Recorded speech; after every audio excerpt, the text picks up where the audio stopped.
चन्द्राय ॐ फुल्लेन्दीवरकान्तिमिन्दुवदनं बर्हापतंसप्रियं श्रीवत्साङ्कमुदारकौस्तुभधरं वीणाधरं सुन्दरम् गोपीनां नयनोत्पलार्चिततनुं गोपसङ्घावृतं गोविन्दं कलवेणुवादनपरं दिव्याङ्गभूषं भजे। ध्येयं सदा परिभवघ्नमभीष्टदोहम् तीर्थास्पदं शिवविरञ्चिनुतं शरण्यम् मृत्यार्तिहं प्रणतपालभवाब्धिपोतं वन्दे महापुरुषते चरणारविन्दम्। योऽन्तः प्रविश्य मम वाचमिमां प्रसुप्ताम् सञ्जीवयत्यखिलशक्तिधरः स्वधाम्ना। अन्यान्श्च हस्तचरणश्रवणत्वगादीन् प्राणान्नमो भगवते पुरुषाय तुभ्यम्। सच्चिदानन्दरूपाय विश्वोत्पत्त्यादिहेतवे तापत्रयविनाशाय श्रीकृष्णाय वयं नमः। कृष्णाय वासुदेवाय हरये परमात्मने प्रणतक्लेशनाशाय गोविन्दाय नमो नमः। कृष्णाय वासुदेवाय देवकीनन्दनाय च नन्दगोपकुमाराय गोविन्दाय नमो नमः।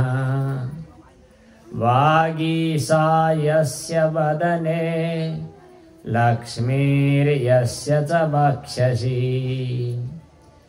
यस्यास्ते हृदये संवित् तं नृसिंहमहं भजे। विश्वसर्गविसर्गादि नवलक्षणलक्षितम् श्रीकृष्णाख्यं परं धाम जगद्धाम नमाम तत्। नारायणं नमस्कृत्य नरं चैव नरोत्तमम् देवीं सरस्वतीं व्यासं ततो जयमुदीरयेत्। अज्ञानतिमिरान्धस्य ज्ञानाञ्जनशलाकया चक्षुरुन्मीलितं येन तस्मै श्रीगुरवे नमः। आनन्दकन्द श्रीकृष्णचन्द्र भगवान को, श्रीमद्भागवत भगवान को, सद्गुरुदेव भगवान को, सत्य सनातन धर्म को। श्री कृष्ण गोविंद हरे मुरारे बनो।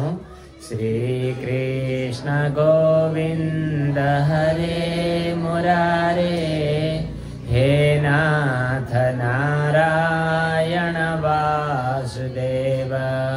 हे नाथ नारायण वासुदेव। श्रीकृष्ण गोविंद हरे मुरारे।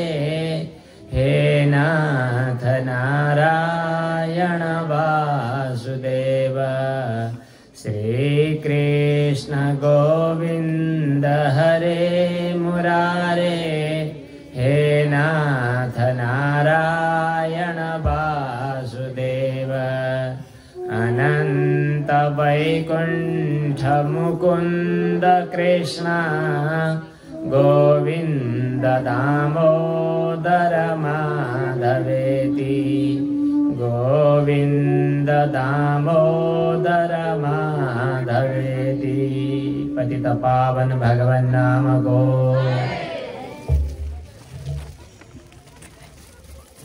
भक्तवत्सल भगवान को श्री चरणमा वन्दना गर्दै यस श्रीमद् भागवत ज्ञान यज्ञ को सन्दर्भमा आवाहित पूजित सम्पूर्ण मण्डपस्थ देवताहरूमा र पुराण पुरुषोत्तम भगवानमा नमन गर्दै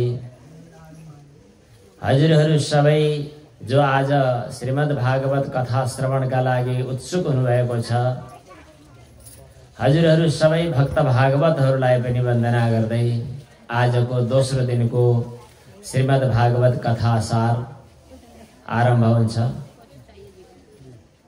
हिजोको प्रसंगमा देवर्षि नारद मुनिको पूर्व जन्मको बाल्यकालको कथाको स्मरण गरिएको थियो। कति पनि दायाँ बायाँ नगर्ने भन्ने चलन छ हाम्रोमा, संकेत मात्रै नबोल्ने। त्यो नारद मुनिको पूर्व जन्मको दासी पुत्र भएको बेलाको कथाबाट हामीलाई उपदेश प्राप्त हुन्छ कि साधनाका 10 वटा सोपानहरू सिँढीहरू छन्। माथिल्लो तलामा जानका लागि तल्लो तलाबाट बिस्तारै एक एकवटा खुड्किलोहरू चढ्दै जानुपर्छ। यस्तै साधनाको उचाइमा पुग्नका लागि भक्तिको खास प्राप्तिमा पुग्नका लागि सुरु कहाँबाट गर्ने र कसरी अगाडि बढ्ने भनेर भक्तिका साधनाका 10 वटा सिँढीहरू क्रमशः यहाँ बताइएको छ। यी 10 वटा सिँढीहरू नारदको बाल्यकालको चरित्रबाट जीवनीबाट संकेत गरिएको छ, जो नारद मुनिले स्वयं भक्ति सूत्रमा उल्लेख गर्नुभएको छ। उपायः प्रथम स्कन्धे नारदेनोपवर्णिता संक्षेपात्तान् अहं वक्षे भूरि भेद विभागतः। दासी पुत्र भएको बेला सबैभन्दा पहिले सन्त महात्मा गुरुहरूसँग भेट भयो। पहिलो श्रेणी महापुरुषहरूको सत्संग गर्नु। हजुरहरूका औँला कति छन्? 2टा हातमा गरेर 10वटा छन्। ती औँला एक एकवटामा गन्नु होला। पहिलो चरण, पहिलो यात्रा साधनाको सन्त महात्मा महापुरुषहरू गुरुहरूको सत्संग, गुरुहरूको नजिकमा जाने, गुरुहरूका कुरा सुन्ने, सद्गुरु प्रति आफू श्रद्धावनत भएर शरणागत हुने पहिलो सिँढी, पहिलो प्रक्रिया चाहिँ महापुरुषहरूको नजिकमा जाने र सेवा गर्ने। अब दोस्रो चरणमा के हुन्छ त भन्दा सन्त महात्माहरूको नजिकमा जाँदै गर्दा आज जानी भोलि जानी बेला बेलामा भेट हुने, थोरै श्रद्धा प्रकट गर्ने, आफ्नो भाव प्रकट गर्ने गर्दै गरेपछि गुरुहरूले आफूमाथि कृपा गर्नुहुन्छ। सर्वप्रथम त सोध्नु होला सन्चै छ, कहिले आयौ, के आयौ भनेर। त्यसपछि दोस्रो चरणमा साधनाका कुराहरू, दीक्षाका कुराहरू, भगवत भक्तिका कुराहरू केही न केही गर्नुहुन्छ। केही भएन भने आफूले सेवा गरेको चरणामृत दिनुहुन्छ, भगवानको प्रसाद दिनुहुन्छ, तिलक लगाइदिनुहुन्छ अथवा केही कुरा सुनाइदिनुहुन्छ। जसरी तसरी गुरुहरूको कृपाको पात्र भइन्छ। गुरुको नजिकमा गइसकेपछि महात्माहरूको, सन्त महात्मा महापुरुषहरूको नजिकमा गइसकेपछि गुरुहरूले आफूमाथि कृपा गर्नुहुन्छ। नारद मुनिको बाल्यकालमा त्यस्तै घटना घटेको छ। दोस्रो, अब तेस्रो के हुन्छ त भन्दा गुरुहरूकै कृपाबाट गुरुहरूप्रति भगवानप्रति विशेष हृदयमा श्रद्धा जाग्छ। एकैचोटि सडकमा हिँड्ने व्यक्तिलाई श्रद्धा गर भनेर उसले श्रद्धाको महत्त्व बुझेको पनि हुँदैन, श्रद्धा गर्न जानेको पनि हुँदैन। तेस्रो चरणमा पहिलो औँला, पहिलो चरण, पहिलो खुड्किलो के सन्त महात्माहरूको दर्शन, दोस्रो खुड्किलो के सन्त महात्माहरूको कृपाको योग्य बन्नु। अब तेस्रो के हुन्छ त भन्दा सन्त महात्माका वचनप्रति र भगवानप्रति अनि शास्त्र वचनप्रति श्रद्धा जाग्छ। श्रद्धा नभइकन अगाडि बढ्न सकिँदैन। तेस्रो खुड्किलो हो श्रद्धा। त्यसपछि श्रद्धाथ तेषां धर्मेषु ततो हरिगुण श्रुतिः। जब श्रद्धा हुन्छ त्यसपछि बल्ल गुरुहरूले खास उपदेश गर्नुहुन्छ र भगवानका गुणानुवादहरू श्रवण गर्ने सुअवसर प्राप्त हुन्छ। भगवानका कथा श्रवण बारम्बार निरन्तर हुँदै गइसकेपछि आज सुन्यो, आज भन्दा भोलि मिठो, भोलि भन्दा पर्सि मिठो, दिन प्रतिदिन भगवानका कथामा अनि भगवानका लीला चरित्रमा भगवानको नाम संकीर्तन गर्नुमा श्रद्धा हृदयमा जाग्दै गर्दछ। रत्यङ्कुरोत्पत्ति अनि स्वाभाविक रूपमा हृदयभित्र रति, प्रेम, अनुराग प्रकट हुन्छ। भक्ति मार्गमा लागे त भनेको छ, तर हृदयभित्र स्वाभाविक रूपमा भगवान प्रति प्रेम, भगवान प्रति अनुराग, भगवान प्रति समर्पण, भगवान प्रति दृढ निष्ठा, श्रद्धा बनेन भने हाम्रो भक्तिको परिपाक भएन। केही न केही त्रुटि भयो, आफूतिरै फर्केर आफूले फेरि आफ्नो बाटो सच्याउनु पर्ने हुन्छ। ततो रत्यङ्कुरोत्पत्ति। त्यसपछि भगवानमा स्वाभाविक भक्ति पैदा हुन्छ। भक्ति अर्थात् भगवानमा स्वाभाविक प्रेम। स्वाभाविक प्रेम हुनुको तात्पर्य के हो भने जसमा प्रेम छ त्यो हृदयमा बेला बेलामा प्रकट भइरहन्छ, आवृत्ति भइरहन्छ, दोहोरिरहन्छ। गोपीहरूको प्रेम, गोपीहरूको भक्तिभावको प्रसङ्ग त धेरै माथिको कुरा। सामान्यतया हजुर हामीलाई भन्नुपर्छ कि भगवानको स्मरण गर भनेर। रे चित्त चिन्तय चिरम चरणौ मुरारे। हे चित्त, तिमीले भगवानको चरणको चिन्तन गर। यो संसार सागर पार तार्ने अरू उपाय कुनै पनि छैन, यसको चिन्तन गर भनेर भन्दै गर्नुपर्छ नि हजुर हामीलाई। रे चित्त चिन्तय चिरम चरणौ मुरारे पारङ्गमिष्यसि यतो भवसागरस्य। ती छोरा परिवार सम्पत्ति भनेर किन मरिहत्ते गरेको? पुत्रा कलत्र मितरे नहि ते सहाय। चाहिएको बेला यी कोही पनि सहायक हुँदैनन्। सर्वं विलोकय सखे मृगतृष्णिकाभम्। यी सम्पूर्ण सांसारिक व्यवहारहरू त मृगतृष्णिका जस्तै, मृगमरीचिका जस्तै, बालुवामा टल्किएको पानी जस्तै हो कि जस्तो लागो, वास्तवमा छैन। त्यसकारण भगवानको चरणको चिन्तन गर भन्नुपर्छ हजुर हामीलाई। तर गोपीहरूको भक्ति भाव, गोपीहरूको प्रेम, उनीहरू भन्छन् त्यो उसको त नाम लिने पनि मन छैन। एकछिन पनि मेरो उसले मुक्ति दिँदैन, मेरो चित्तलाई उसले चोरिसक्यो, अपहरण गर्यो, मलाई उसले खपी खानु गरेन, म उसलाई त भुल्न पाए पनि हुन्थ्यो, उसको नाम नलिन पाए पनि हुन्थ्यो भन्दछन्। तर भगवान उनीको पछि लागिरहनुहुन्छ। यो रत्यङ्कुरोत्पत्ति जब भगवानमा स्वाभाविक प्रेम बनिरहन्छ, हृदयमा प्रेमका अंकुरहरू झाँगिन थाल्छन्, त्यसपछि स्वाभाविक रूपमा भगवानको हृदयमा अनुराग बन्दछ। नचाहँदा नचाहँदै पनि, संकल्पपूर्वक नभएर पनि मुखबाट स्वाभाविक रूपमा भगवान नाम निस्किरहन्छ, हृदयमा भगवानको स्मरण भइरहन्छ।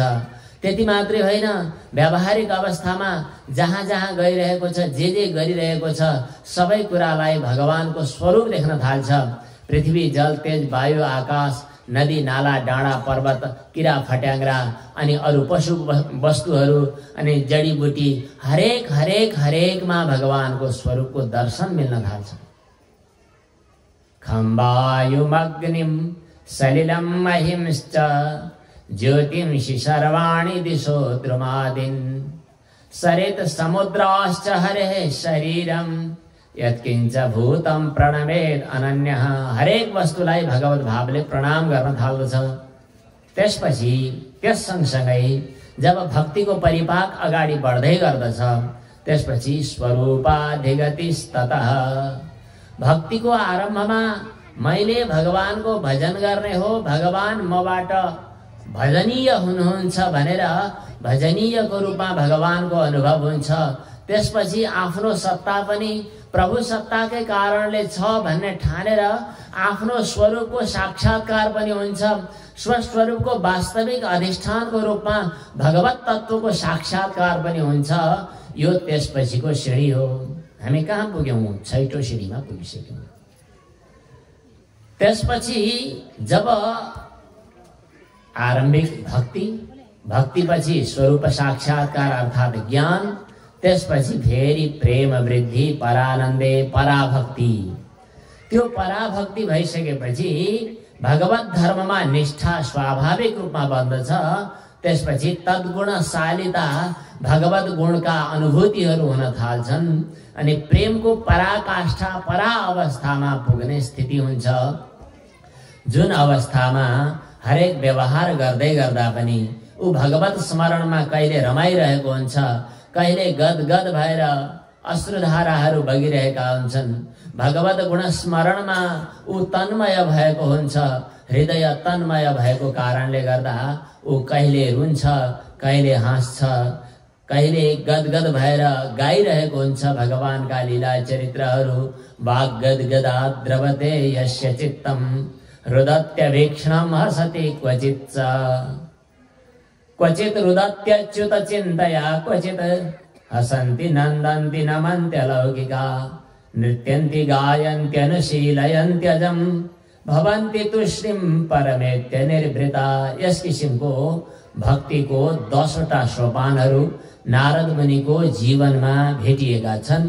त्यही क्रमलाई अनुसरण गर्न साधकहरूले पनि सर्वप्रथम सन्त महात्माहरूको सद्गुरुदेवको शरणमा जानु, सद्गुरुदेवका शरणमा पुगेर सद्गुरुबाट उपदेश दिएका उपदेशहरूको श्रवण गर्ने, आज्ञा परिपालन गर्ने, मन्त्र दीक्षा दिनुभयो भने मन्त्र दीक्षाहरूको श्रद्धापूर्वक साधना अनुष्ठान गर्ने, भगवत सेवा गर्ने। यही प्रक्रियाले भक्तिको सोपानमा अगाडि बढ्नु पर्दछ। भक्तवत्सल भगवानको यो हिजोको प्रसंग थियो।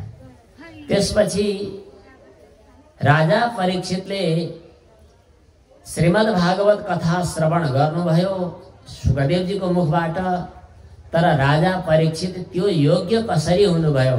यस प्रसंगमा परीक्षितको जन्म वृत्तान्त र परीक्षितका पुर्खाहरूको स्वभावको चर्चा पनि भयो। जुन प्रसंगमा उत्तराले भगवानको स्तुति गरेको, द्रौपदीले भगवानको स्तुति गरेको अनि कुन्तीले स्तुति गरेको, उता सुभद्राको भावना, यी पूर्व चरित्रहरूको स्मरण गरियो।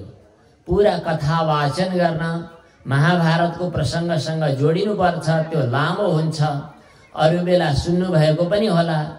यहाँ संक्षिप्त रूपमा त्यो स्तुति गर्ने बेला भगवानलाई कसरी कुन स्वरूपले प्रार्थना गर्नुहुन्छ, कुन शब्दद्वारा कुन भावद्वारा प्रार्थना गर्नुहुन्छ, त्यो भावलाई मात्रै हामीले यहाँ स्मरण गर्दैछौँ। हिजोको प्रसंगमा कुन्ती माताले भगवानको स्तुति गरिरहनु भएको प्रसंग थियो। भगवान नाताको दृष्टिले हेर्दा भदा हुनुहुन्छ। भदाले आफ्नो फुपूसँग विदा भएर जान तर्खर गर्दै हुनुहुन्छ। तर कुन्ती माता भन्नुहुन्छ, अहिले मैले हजुरलाई भदाको रूपमा होइन, भतिजाको रूपमा होइन, म त हजुरलाई नमस्कार गर्दछु। भगवानले भन्नुभयो होइन फुपू आमा, के कुरो उल्टो भइरहेको छ, किन हजुरले मलाई नमस्कार गर्ने? म त भतिजा हो, मैले हजुरलाई प्रणाम गर्ने हो नि। कुन्ती आमा भन्नुहुन्छ, मैले मेरो भतिजालाई नमस्कार गर्दै छैन, म त त्यो आदि पुरुष परमात्मालाई नमस्कार गर्दैछु, जो प्रकृति भन्दा पनि पर हुनुहुन्छ, जसलाई मानिसले लक्षित गर्न सक्दैनन्, देख्न सक्दैनन्, अनुभव गर्न सक्दैनन्। किनभने मेरो भगवान हजुर त सबै प्राणीहरूको भित्र पनि र बाहिर पनि व्याप्त भएर रहनु भएको छ। घट घटमा हजुर व्याप्त भएर रहनु भएको छ। सबैतिर व्याप्त भए पनि, सबैतिर ढकमक्क ढाकेर बसेको भए पनि हजुरलाई पत्तो लगाउन सक्दैनन्। किनभने आफ्नो आँखामा अज्ञानको पर्दा लागेको छ। त्यो पर्दाको कारणले, आफ्नो आँखा ढाकिएको कारणले आफ्नो नजिकै भएको हजुरलाई पनि थाहा पाउँदैनन् संसारका अज्ञानी जीवात्माहरूले। कस्ता कस्ता ठुला योगी ज्ञानीहरूले त हजुरलाई चिन्न नसकेर, हजुरलाई प्राप्त गर्न नसकेर आफ्ना जिन्दगी साधनामा गुजारिरहेका हुन्छन्। हामी जस्ता साधारण नारीहरूले कसरी बुझ्न सकौँला? तर हजुरको त्यो रहस्य, हजुरको त्यो वेदान्तले प्रतिपादन गरेको परम तत्व, त्यो निर्गुण निराकार परस्वरूपलाई बुझ्न गाह्रै पर्ला। मैले पनि बुझ्न कठिन नै हुन्छ अवश्य पनि, किनभने म नारी सामान्य, मैले कसरी बुझ्न सक्छु र? मैले त हजुरलाई यति भन्छु, हजुर त मेरो वसुदेव नन्दन भगवान श्री कृष्ण देवकी पुत्र, हजुरलाई म बारम्बार नमस्कार गर्दछु। कृष्णाय वासुदेवाय देवकी नन्दनाय च नन्द गोप कुमाराय गोविन्दाय नमो नमः। नन्द नन्दन भगवान को, श्री कृष्ण चन्द्र भगवान को। हजुरले समय समयमा हामीलाई रक्षा गर्नुभएको हो। कस्ता कस्ता सङ्कटहरू आइपरे, कति कति सङ्कटहरूले हामीलाई सताए, हरेक अवस्थामा हजुरले हामीलाई रक्षा गर्नुभएको हो।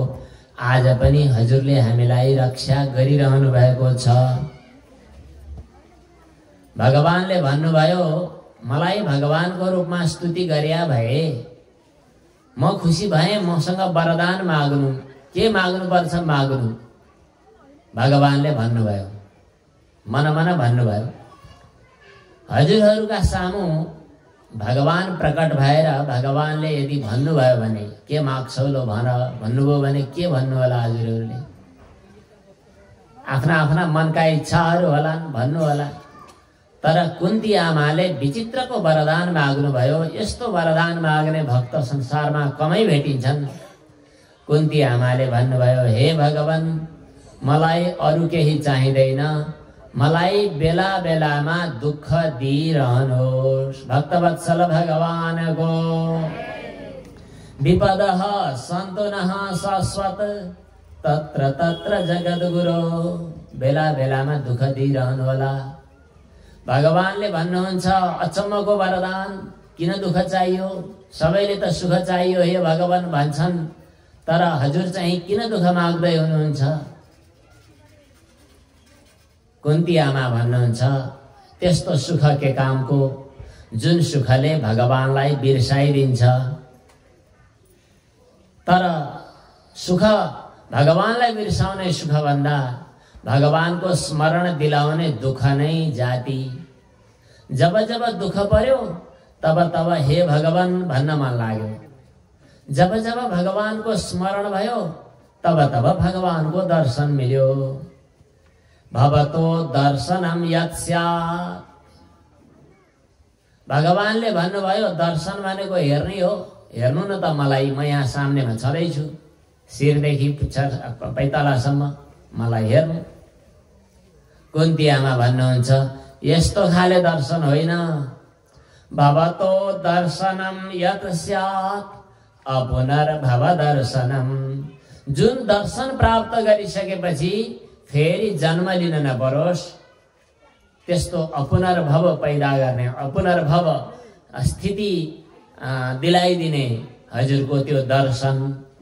जुन दर्शनलाई उपनिषदले आत्मा बारे द्रष्टव्य श्रोतव्य मन्तव्यो निधिध्यासितव्य भनेर आत्मदर्शनको महत्व प्रतिपादन गर्यो।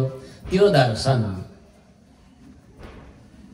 भन्नुहुन्छ भगवानले दर्शन गर्नु नि कसले छेक्यो, किन रोकियो, अनि किन प्रार्थना गर्नु पर्यो, गरे भइ त गयो नि, कसले रोक्या छ त?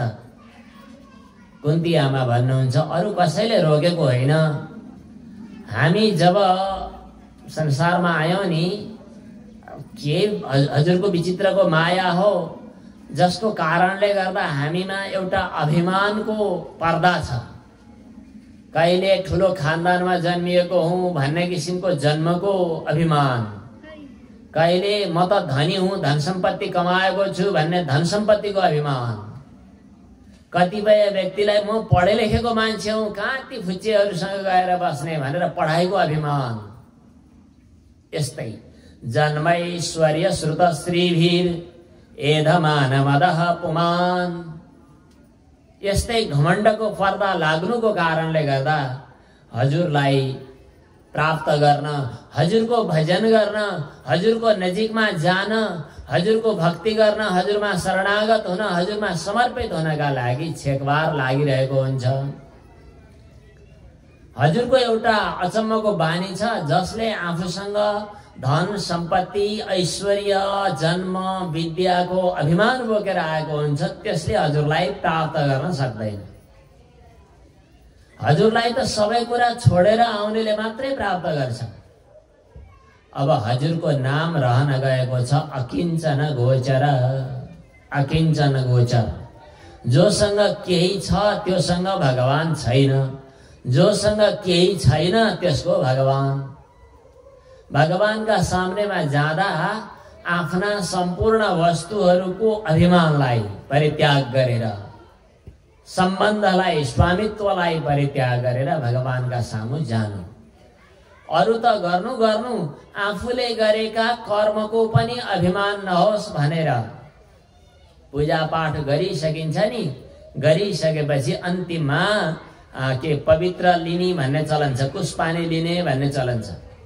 अनि हजुरहरूले भन्नुपर्ने पण्डितजीले मन्त्र भनिदिनुहुन्छ, कायेन वाचा मनसेन्द्रियैर्वा बुद्ध्यात्मना वा प्रकृति स्वभावात्। मैले शरीरले मनले वचनले प्रकृतिले स्वभावले जाने नजानेर जे जति कर्म गरेँ, यो कर्म पनि अब मसँग सम्बद्ध नरहोस्, म यो कर्मको कर्ता हुँ, यो कर्म मैले गरेको हो, त्यसकारणले कर्मको फल मैले भोग्नु पर्दछ भन्ने स्वामित्वको सम्बन्ध बाँकी नरहोस्। करोमि यद्यत सकलम परस्मै नारायणायेति समर्पयामि। मैले जे जति कर्म गरेको छु यो सबै म भगवानमा समर्पण गर्दछु।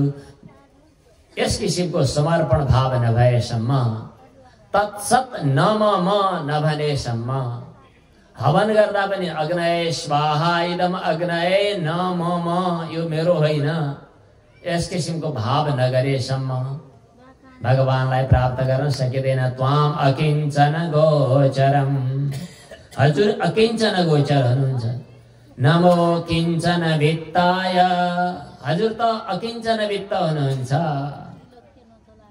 नमो किञ्चन वित्ताय निवृत्त गुणवृत्तये आत्मा रामाय शुद्धाय कैवल्य पतये नमः। हजुर आत्माराम अकिञ्चन वित्त, यस किसिमको प्रभु हुनुहुन्छ। हजुर कालको रूपमा सबैलाई सुर्लुक्क निली पनि दिनुहुन्छ, तर हजुर कालको पनि काल महाकाल हुनुहुन्छ भन्ने नबुझेर मानिसहरू चुरीफुरी गरिरहेका छन्। हजुरले कहिले कहिले अचम्म अचम्मका लीला गर्नुहुन्छ, त्यो लीलाको रहस्य नबुझेर मानिसहरू अल्मलिरहेका हुन्छन्। हजुरले कस्ता कस्ता लीला गर्नुभएको मैले बुझ्न सक्दिनँ। कहिले के गर्नुहुन्छ, कहिले माछो बन्नुहुन्छ, कहिले कछुवा बन्नुहुन्छ, कहिले बँदेर बन्नुहुन्छ, कहिले नृसिंह बन्नुहुन्छ, अचम्म अचम्मका कर्म गर्नुहुन्छ। यो विडम्बना, यो नौटङ्की किन गर्नुभएको हजुरको रहस्य बुझ्न सकिएन। मलाई त त्यो त्यतिखेरको घटना सम्झेर कस्तो गदगद हुन्छु, हृदय गदगद हुन्छ, मुटु भक्कानिएर आउँछ, आँखाबाट आँसु रोक्न सक्दिन। त्यतिखेरको घटना जतिखेर हजुरकी आमाले हजुरलाई पक्रिन खोज्दै हुनुहुन्छ, हातमा लट्ठी लिएर हजुर दौडिनु भएको छ, नहुने घिउ चोरेर आमा पछाडि पछाडि दौडिँदै हुनुहुन्छ, हजुर अगाडि अगाडि दौडिँदै हुनुहुन्छ। बल्ल तल्ल आमाले पक्रिएपछि हजुरको आँखाबाट आँसुका धारा बगिरहेका छन्। एउटा हातलाई आमाले पक्रिनु भएको छ यशोदाजीले, अर्को हातले हजुरले आफ्नै आँखाको अश्रुधारालाई पुछिरहनु भएको छ। त्यसो गर्दै गर्दा आँखाबाट बगेको गाजलसँगैको आँसुलाई हातले पुछ्दा त्यो गाजल समेत गालामा लतपत्तिरहेको छ। अनि आँखाले डराएर टिलपिल टिलपिल गर्दै यताउति हेरिरहनु भएको छ।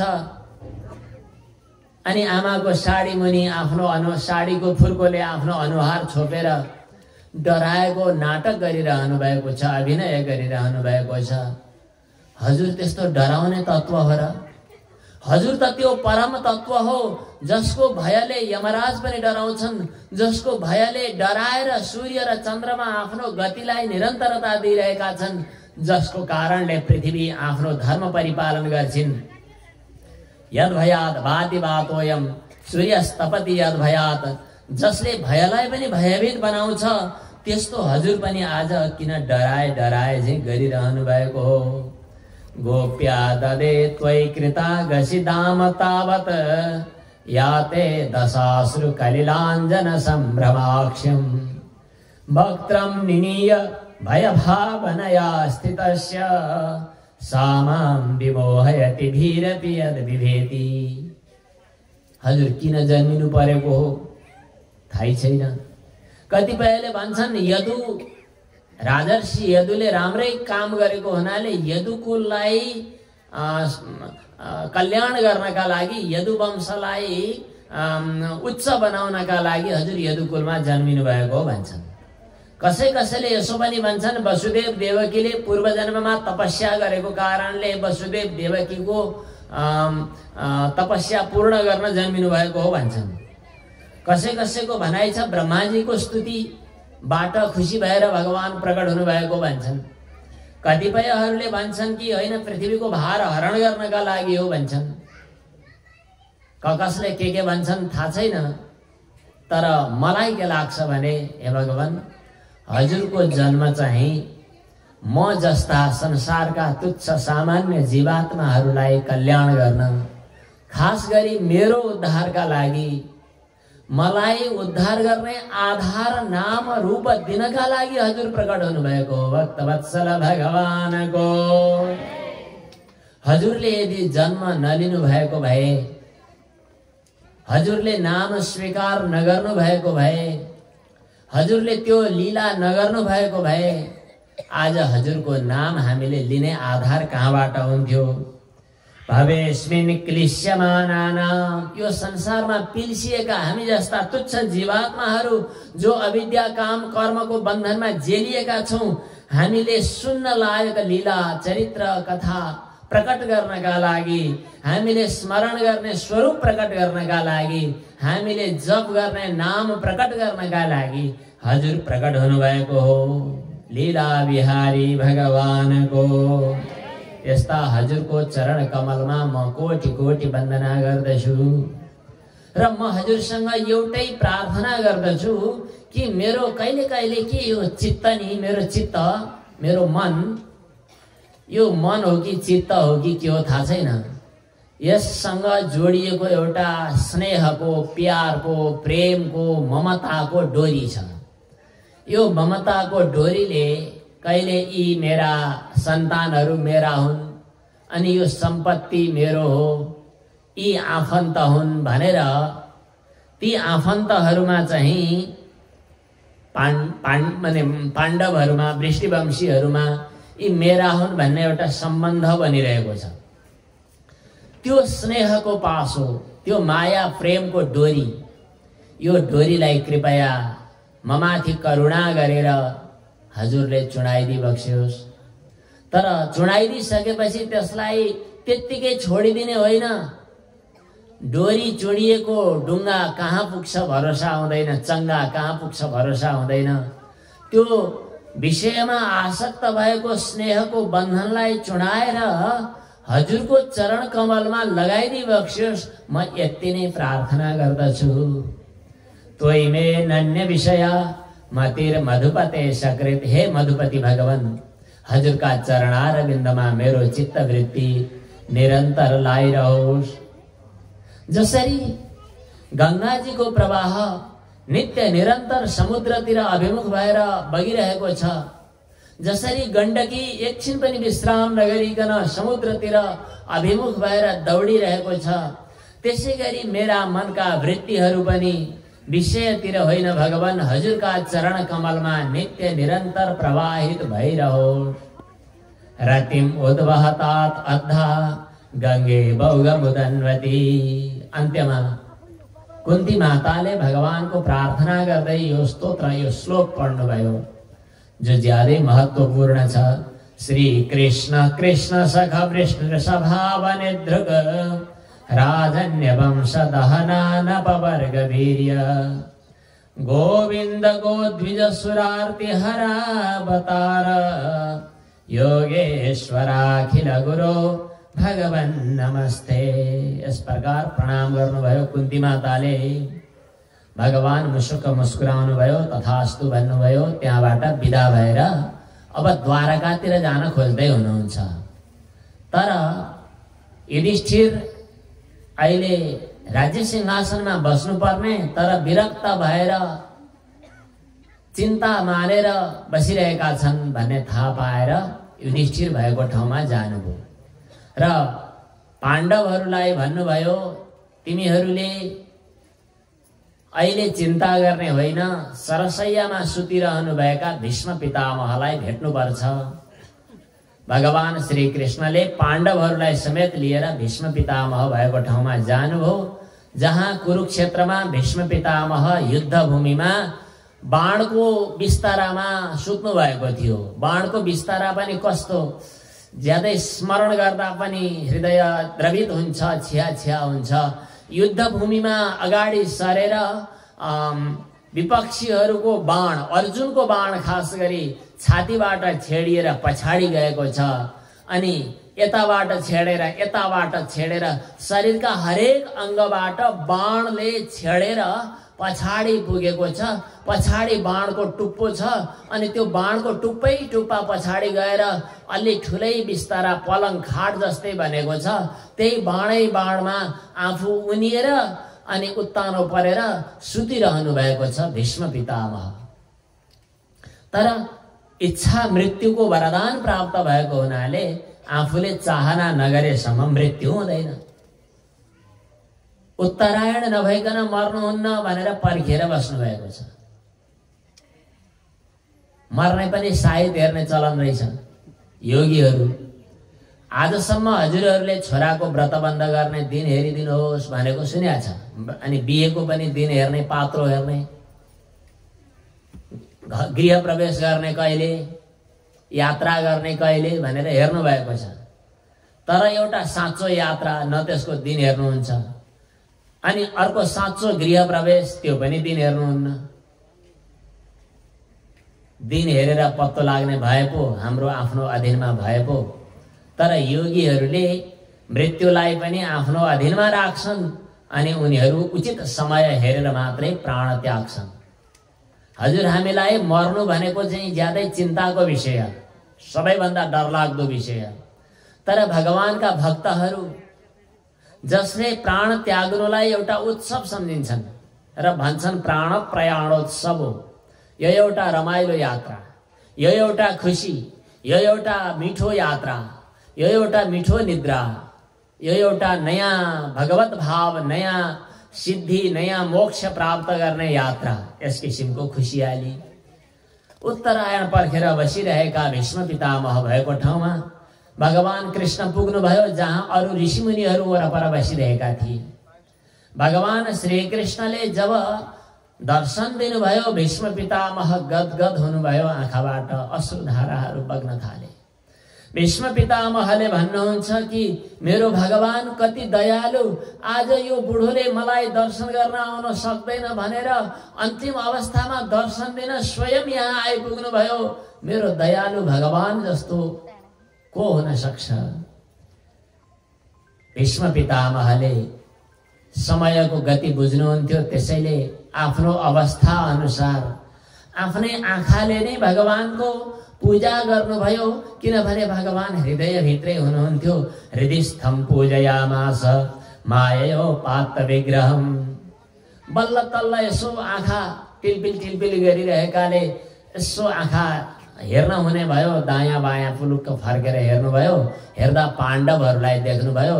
त्यसपछि भन्नुहुन्छ, हेर हेर, तिमीहरू धर्मको पक्ष लिएका तर दुःख पायौ। जसले अधर्मको पक्ष लिइरहेका छन् उनीहरूले दुःख पाउनु त सुहाउँछ, तर धर्मको पक्ष लिएका तिमीहरूले पनि दुःख नपाउनु पर्ने हो। अहो कष्टम अहो अन्याय्यम यद्यूयम धर्मनन्दन जीवितुम नारथ क्लिष्टम विप्रधर्माच्युताश्रया। जसले ब्राह्मणको सेवा गरे, आश्रय लिए, जसले अच्युत भगवानको आश्रय लिए, जसले धर्मको आश्रय लिए, उनीहरूले दुःख पाउन नहुने हो, तर आज तिमीहरूले दुःख पायौ। तिम्रो कारणले तिम्री आमा कुन्तीले पनि दुःख पाइन्। दुःख नपाउनु पर्ने हो।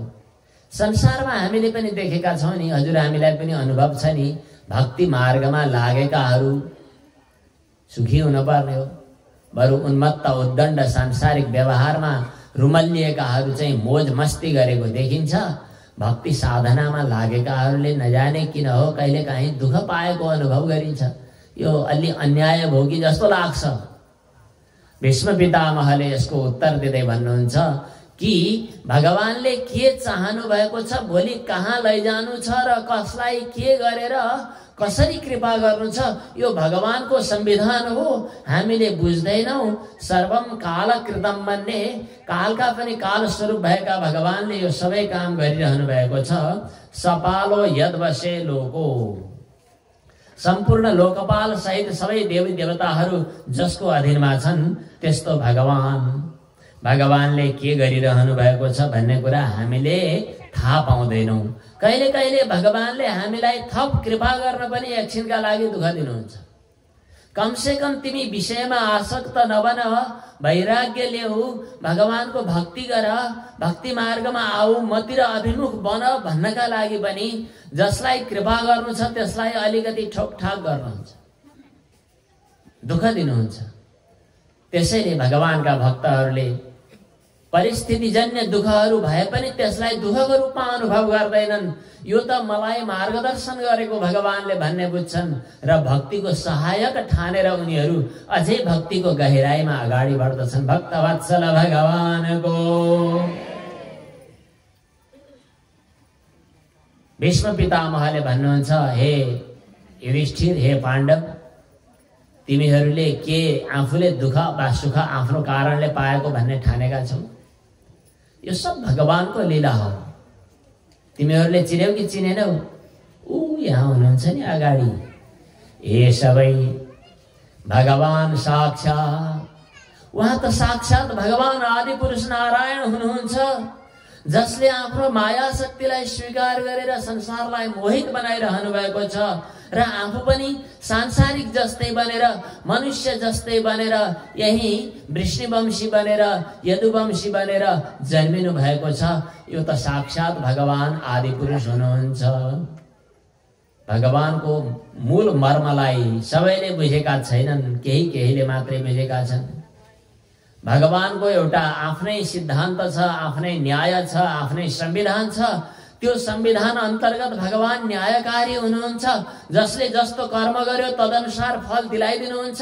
तर कहिलेकाहीँ भगवानले त्यो न्यायलाई पनि विशेष आदेश जारी गरेर, अतिक्रमण गरेर आफ्ना प्रियतम भक्तहरूलाई विशेष कृपा गर्नुहुन्छ। आफूले गरेका कर्मको फल भोग्ने भन्ने कुरा समान नियम हो, भगवानको नियम यही हो। तर त्यसबाहेक भगवानले कहिलेकाहीँ आफ्ना भक्तहरूलाई विशेष कृपा गर्नुहुन्छ। जस्तो कि कृपाको उदाहरण, आज म यहाँ छु, प्राण त्याग्न थालिरहेको म माथि भगवान साक्षात दर्शन दिनका लागि यही उपस्थित हुनुभयो। लीला बिहारी भगवानको तथाप्येकान्त भक्तेषु पश्य भूपानुकम्पितम्। भगवानले कुनै असुरलाई, कुनै राक्षसलाई, कुनै दुष्टलाई मार्नु भएको, कुनै भक्तलाई रक्षा गर्नु भएको भन्दै गर्दा भगवानले कसैलाई द्वेष गरेको, कसैलाई कृपा गरेको भन्ने हुँदैन। जसलाई मार्नु भयो भन्ने बुझिएको छ त्यसलाई मारेको होइन, उद्धार गरेको, कृपा गरेको। त्यसैले कंस आदि दुष्टलाई भगवानले मार्नु भयो भनिदैन, दुष्टको उद्धार गर्नुभयो भनिन्छ। यन्मे सुनिस्त्यजतः साक्षात् कृष्णो दर्शनमागतः। मैले प्राण त्याग्दै थिएँ, मलाई दर्शन दिन साक्षात भगवान यहाँ अगाडि उपस्थित हुनुभएको छ। योगीहरूले जुन भगवानमा आफ्नो चित्त समर्पण गर्दछन्, भक्तिभावद्वारा आफू भगवानमा समर्पित बन्दछन् र समर्पित बन्दै शरीर त्याग गर्दा कामना र कर्मको बन्धनबाट मुक्त हुन्छन्, त्यस्तो भगवान आज मेरो सामु आउनु भएको छ। हे भगवान, हजुरले धेरै जन्म, धेरै कल्प, धेरै युग, धेरै समयसम्म हामी जीवात्मालाई पर्खाउनु भयो, मलाई पनि पर्खाउनु भयो। अब फर्किने पालो हजुरको। मैले प्राण त्याग्दैछु। प्राण त्याग्ने बेला हजुर अगाडि मुसुक्क मुस्कुराएर बस्नुपर्छ। हजुर भगवानलाई पनि पर्खाउन सक्ने भक्त कति महान छन्। भीष्म पितामह भन्नुहुन्छ, हे भगवान, मैले प्राण त्याग्दैछु, यस समयमा हजुर मेरो सामु ठुस्स परेर होइन, प्रसन्न हुँदै स देवदेवो भगवान प्रतीक्षताम् कलेवरं यावदिदं हिनोम्यहं प्रसन्न हासारुण लोचनोल्लसत् मुखाम्बुजो ध्यान पथश्चतुर्भुजः। मैले ध्यान गरिरहन्छु हजुरको त्यो मुसुक्क मुस्कुराइरहेको सुन्दर मुस्कान सहितको आकृतिको। त्यतिखेर हजुर दायाँ बायाँ नलागी बक्स्योस्। अब भीष्म पितामह त भगवानको ध्यानमा लाग्न थाले। भगवान श्री कृष्णले विचार गर्नुभयो, काम बाँकी नै छ। भगवानले भन्नुभयो, पितामह, यी युधिष्ठिर नै राज्य गर्दिन भन्छन्, कसो गर्ने हो? भीष्म पितामहले भन्नुभयो, किन? युधिष्ठिरले भन्नुभयो, यो रगतले मुछिएको राज्य बेकार किन गर्ने? आफन्तलाई मारेर ठुलाबा, कान्छाबा, हजुरबा, बा अनि दाजुभाइ, सन्तान सब मारेर यिनीहरू बिनाको यो राज्य के काम? मैले बेकार गरेँ, यो युद्धको एउटा जिम्मेवारीमा रहेँ। सबैभन्दा पापी म हो। म अब राजा बनेर बस्ने मलाई हैसियत छैन, हिम्मत छैन भनेर भीष्म पितामह के अरे युधिष्ठिर महाराज पुरै निवृत्त हुन खोजेको, विरक्त, वैराग्य। अर्जुनलाई महाभारतको युद्ध गर्नुभन्दा अगाडि नै वैराग्य आयो। युधिष्ठिरलाई महाभारतको युद्ध पछाडि वैराग्य आयो। अर्जुनलाई पनि भगवानले ज्ञानको उपदेश गर्नुभयो, जसलाई गीता ज्ञान भनिन्छ। युधिष्ठिरलाई पनि भगवानले उपदेश गर्नुभयो, तर आफूले होइन। भीष्म पितामहको मुखबाट विभिन्न नीति शास्त्रका उपदेशहरू गर्नुभयो। राजधर्म, मोक्ष धर्म, दान धर्म, राजधर्म, मोक्ष धर्म आदि धर्म दुई किसिमका हुँदा रहेछन्। एउटा वैराग्य उपाधिक धर्म भनिन्छ, एउटा रागोपाधिक धर्म भनिन्छ। यो बुझिएन भने बुझ्ने भाषामा भनौँ, एउटा प्रवृत्तिपरक धर्म, एउटा निवृत्तिपरक धर्म। अझै बुझिएन। अब एउटा संसारका व्यवहारलाई अनुकूल बनाउने धर्म, जुन पूजा पाठ कर्म गरेर सन्ततिहरूको भलो होस्, ग्रह दशा शान्त हुन्, अनि रोग नलागोस्, सुख पाइयोस् भनेर विभिन्न कामनाहरू अगाडि सारेर गरिने धर्म, जसलाई प्रवृत्ति धर्म भनिन्छ अथवा रागोपाधिक धर्म भनिन्छ। जुन धर्मपछि स्वर्ग प्राप्ति होस् पनि भनिन्छ, त्यो रागोपाधिक धर्म हो। त्यस्तो धर्म गरेर त्यसको फल भोगिसके पनि धर्मको एउटा सीमा हुन्छ, त्यो अवधिसम्म रहेर पछि फेरि स्वर्ग आदिबाट फर्केर आउनुपर्छ। तर अर्को निवृत्ति धर्म, जुन निवृत्ति धर्ममा के सोचिन्छ भने मलाई अरू संसारका व्यवहारका विषयहरू केही पनि चाहिएन, मलाई केवल भगवानको चरण भए पुग्यो, मलाई केवल भगवानको शरण भए पुग्यो, म केवल भगवानको बन्न सकूं, मलाई अरु संसारका व्यवहारको बारेमा भगवानसँग केही भन्नु छैन भनेर पूर्णतया निवृत्ति अगाडि सारिने धर्म जो हो त्यसलाई निवृत्ति परक धर्म भनिन्छ, जुन धर्म चाहिँ परम धर्म हो र अर्को भाषामा त्यो भागवत धर्म हो। भगवानका भक्तहरूले सम्झिनु पर्ने, भगवानका भक्तहरूले अवलम्बन गर्नुपर्ने धर्म त्यो धर्म हो। विषयमा आसक्त हुने व्यक्तिले भगवानको हुँ भने पनि वास्तवमा भगवानको भइएन, किनभने विषय चाहिँ मनभित्र रह्यो, कामना मनभित्र रह्यो, आसक्ति मनभित्र रह्यो। त्यस्ता व्यक्तिको मनभित्र आसक्ति हुने भएको हुनाले विषयको आसक्तिको कारणले मनमा शान्ति पनि हुँदैन, छटपटाहट पनि भइरहन्छ र नजाने कतिखेर भगवान स्मरण गर्ने बेला विषय स्मरण हुन जान्छ। विषय स्मरण भएपछि फेरि जन्म लिनुपर्ने झन्झट पनि हुन्छ। त्यो रागोपाधिक धर्म अवलम्बन गर्नेहरूले त्यस्तै अनुकूल धर्मको परिपालन गर्दछन्। तर निवृत्ति धर्म चाहिँ त्यो हो जुन निवृत्ति धर्ममा कुनै त्रुटि हुन्छ कि भन्ने चिन्ता पनि हुँदैन, किनभने हामी भगवानको शरणमा परिसकेपछि हाम्रा कुनै कर्ममा आएका दोषहरूलाई पनि भगवानले नै सच्याइदिनुहुन्छ। हामी भगवानका बनिसक्यौं भने, हामी निवृत्ति मार्गमा अवलम्बन गर्यौं भने हाम्रो अर्को बाटो हुन्छ। यी दुवै किसिमका धर्मको उपदेश भीष्म पितामहले राजा युधिष्ठिरलाई गर्नुभयो। भन्दा भन्दै अनि भन्नुभयो, लो अब मेरो त बेला भयो, लगन आइपुग्यो, सायद गर्ने बेला हो। त्यसपछि भन्नुहुन्छ, अब म चाहिँ वाणी बन्द गरेर भगवानमा समर्पित हुन्छु। विमुक्त संगम मन आदि पुरुषे, अनि आफ्नो मन भगवानमा लगाउनु भयो। भक्तहरू हो, आफ्नो मन भगवानमा लगाउनु। तर कस्तो मन? यहाँ भीष्म पितामहको प्रसंगमा बताइएको छ कि विषयको आसक्तिले रहित भएको मन। भगवानमा अर्पण गरिने वस्तु पवित्र हुनुपर्छ। जुठो वस्तु भगवानलाई भोग लाग्दैन, अपवित्र वस्तु भगवानलाई चढाउन हुँदैन। अब हजुरको मन भगवानमा समर्पण गर्ने भन्दै गर्दा त्यो मन पवित्र छ भने त लाग्छ भगवानका सामु। यदि मन अपवित्र छ भने लाग्दैन। भगवान मन अपवित्र हुनुको तात्पर्य के हो? विषयको आसक्तिले गाँजिनु। त्यो मनभित्र संसारका व्यवहारका वस्तुहरूका आसक्ति, संग्रह, संस्कार, वासनाले मलिन हुनु हो। त्यो मलिन मन नभएको विमुक्त संगम मन आदि पुरुषे, आसक्ति रहित भएको मन आदि पुरुष भगवान चतुर्भुज पीताम्बरधारी श्री कृष्णचन्द्रको चरणमा समर्पित गरिदिनु भयो। जब भगवानको स्मरण हुन्छ, जब हृदयभित्र भगवान विराजमान हुनुहुन्छ, त्यतिखेर शरीरका कष्टहरूको अवसर कहाँ? मनमा एकैचोटि दुईटा कुरा बस्न सक्दैनन्।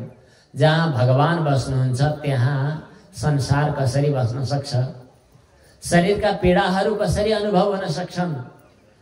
तदीक्षयैवा सुगतायुध व्यथा। भगवानले पुलुक्क हेर्नुभयो, अगाडि दुख्थ्यो घाउ, हामीलाई सानो एउटा घाउ पर्यो भने दुःख कस्तो हुन्छ? भीष्म पितामहका शरीरमा हरेक अङ्ग अङ्गमा अगाडिबाट बाणका टुप्पाले कोपेर पछाडि गएर ती बाणका टुप्पाहरू पस्रिएका छन्, तेर्सिएका छन्। त्यसैको आधारमा सुत्नु परेको छ। कति कष्ट छ होला।